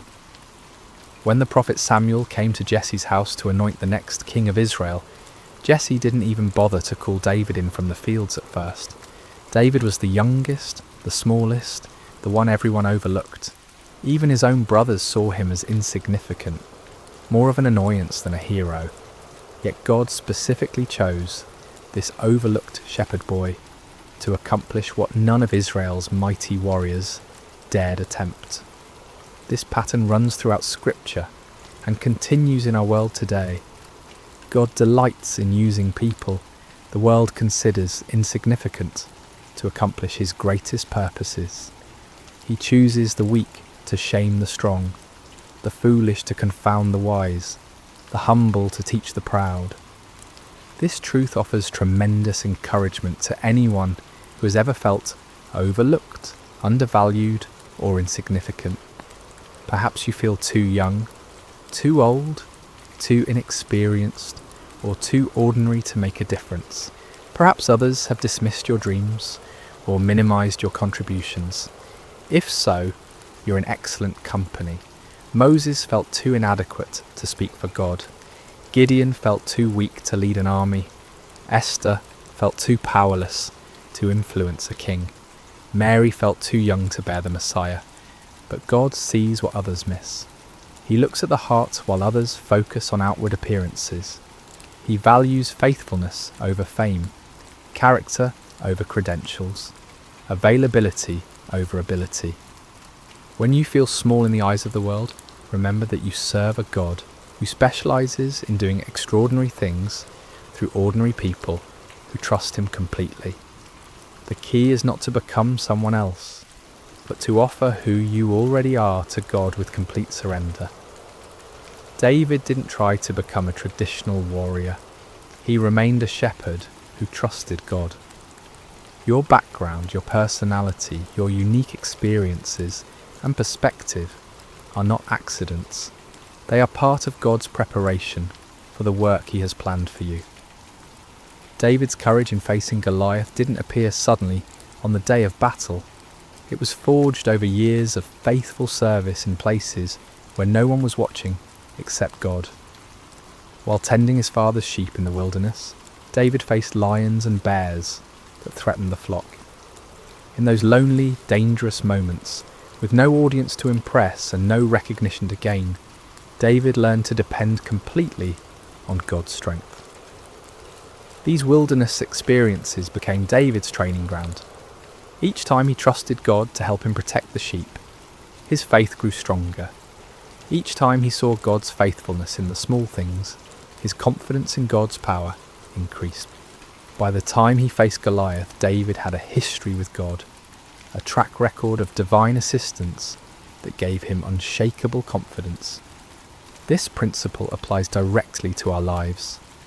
The character we develop in private, the faithfulness we demonstrate when no one is watching, the trust we build through small challenges prepare us for the larger battles we'll face later. God often prepares us through what seem like insignificant experiences, developing in us the spiritual muscles we'll need for greater tasks. Perhaps you're in a season of quiet preparation right now. Maybe you're in a job that feels unimportant, dealing with challenges that seem mundane, or serving in ways that go unnoticed. Don't despise these experiences. See them as God's training ground, places where you can learn to trust Him completely without the pressure of public attention. Every act of faithfulness in small things builds spiritual strength. Every time you choose to trust God rather than worry, you're developing the faith muscles you'll need for larger challenges. Every moment you spend in prayer, study and worship during the ordinary days creates the spiritual foundation that will hold firm when storms come. David's Psalms reflect a man who knew God intimately through countless hours of communion in the wilderness. His worship wasn't reserved for public occasions. It was the natural overflow of a heart that had learned to recognise God's presence in solitary places. This private relationship with God became the source of his public courage. The contrast between David's response to Goliath and that of Israel's army reveals the transformative power of proper perspective. The Israelite soldiers saw Goliath's size and focused on their own inadequacy. They measured themselves against the giant and found themselves wanting. Fear paralysed them because they were looking at the problem instead of at God. David saw the same giant but responded completely differently. Instead of focusing on Goliath's size, David focused on God's greatness. Instead of measuring himself against the Philistine champion, he remembered God's faithfulness in past challenges. Most importantly, David saw this confrontation not as David versus Goliath, but as the God of Israel versus the false gods of the Philistines. This shift in perspective made all the difference. When we focus on our problems, they appear insurmountable. When we focus on God, our problems find their proper proportion. The same challenge that paralyses us with fear can become an opportunity to witness God's power when we view it through the lens of faith. Your Goliath may not be a 9-foot giant in bronze armour, but it's probably just as real and just as intimidating. It might be a health diagnosis that fills you with dread, a financial crisis that keeps you awake at night, a broken relationship that seems beyond repair, or a dream that feels impossible to achieve. Whatever giant you're facing, the same God who empowered David is available to you today. The key is learning to see your challenges through God's eyes rather than your own. When you focus on how big your problems are, they grow larger in your mind, and your faith shrinks. But when you focus on how big your God is, your problems find their proper place, and your faith grows stronger. Faith doesn't mean pretending problems don't exist or minimizing real challenges. David didn't pretend Goliath was small. He acknowledged the giant's formidable appearance and weapons. But faith means recognizing that God is greater than any challenge we face, and that his power is available to those who trust him completely. Perhaps the most important lesson from David's story is his understanding that victory belongs to God alone. David never claimed credit for defeating Goliath. He never boasted about his skill with a sling or his courage in facing the giant. Instead, he consistently pointed to God as the source of his victory. This humility wasn't false modesty, it was accurate theology. David understood that without God's strength, he would have been just another casualty in the valley. With God's power, he became an instrument of divine deliverance. The difference was not in David himself, but in David's relationship with God and his willingness to trust completely in divine strength. This principle protects us from both despair and pride. When we face challenges that seem impossible, we can take courage from knowing that we don't have to rely on our own strength. The same God who empowered David is available to empower us. When we experience victory and success, we can maintain humility by remembering that every good gift comes from above. Recognizing that victory belongs to the Lord also frees us from the crushing pressure of trying to achieve success through our own efforts alone. We can work diligently, prepare thoroughly, and act courageously, but we do so knowing that ultimate success depends on God's blessing and power. This perspective brings both peace in the struggle and gratitude in the victory. As we conclude our time together in the valley of Elah, I want you to imagine yourself standing where David stood. The sun is setting behind you, casting long shadows across the grass. In front of you lies whatever giant has been challenging your faith, threatening your peace, or blocking your path forward. Your Goliath might be fear itself, that persistent anxiety that whispers lies about your future and your security. It might be doubt that questions God's goodness when life becomes difficult. Perhaps it's a pattern of sin that seems too strong to break, a relationship that appears too damaged to heal, or a dream that feels too big to pursue. Maybe your giant is loneliness that echoes in empty rooms and quiet evenings, or it could be anger that burns hot and destroys relationships. Perhaps it's despair that covers your days like a dark cloud, making it hard to see hope or purpose. Whatever giant you're facing, remember David's words, "I come against you in the name of the Lord Almighty." You don't have to face your challenges alone. You don't have to rely solely on your own strength, wisdom, or resources. The same God who empowered a shepherd boy to defeat a giant warrior is present with you today. Like David, you may feel small and inadequate when you look at the size of your challenges. That's normal and even healthy, because it drives you to depend on God rather than yourself. But don't let the size of your problems overshadow the greatness of your God. Don't let the voice of your giant drown out the whisper of divine love that calls you forward in faith. Remember that God has been preparing you for this moment through all the quiet experiences of your life. Every time you've chosen trust over worry, every moment you've experienced God's faithfulness in small things, every prayer you've whispered in the darkness has been building the spiritual strength you need for this challenge. Take up your simple faith like David took up his sling. Select the smooth stones of God's promises that have been worn smooth by the flowing waters of his love. Step forward, not in your own strength, but in the name of the Lord who loves you completely and fights on your behalf. And remember, the battle belongs to the Lord. Your job is not to guarantee the outcome, but to trust the one who holds the outcome in his hands. Your calling is not to be strong enough to win, but to be faithful enough to step forward when God calls. As you face your giants, may you have David's courage to step forward, his faith to trust completely, and his wisdom to give God all the glory for whatever victories he grants. May you discover, as David did, that with God all things are possible, and that no giant is too large for the power of divine love. Let us pray together. Heavenly Father, we thank you for the story of David and Goliath, which reminds us that you delight in using ordinary people to accomplish extraordinary things. Help us to see our challenges through your eyes rather than our own fears. Give us David's courage to step forward when you call, his faith to trust in your power rather than our own strength, and his humility to give you glory for every victory. We place our giants before you today, Lord, whatever form they may take in our lives. We acknowledge that we cannot defeat them in our own strength, but we trust in your power to deliver us. Use our weaknesses to display your strength, our fears to showcase your faithfulness, and our victories to bring glory to your name.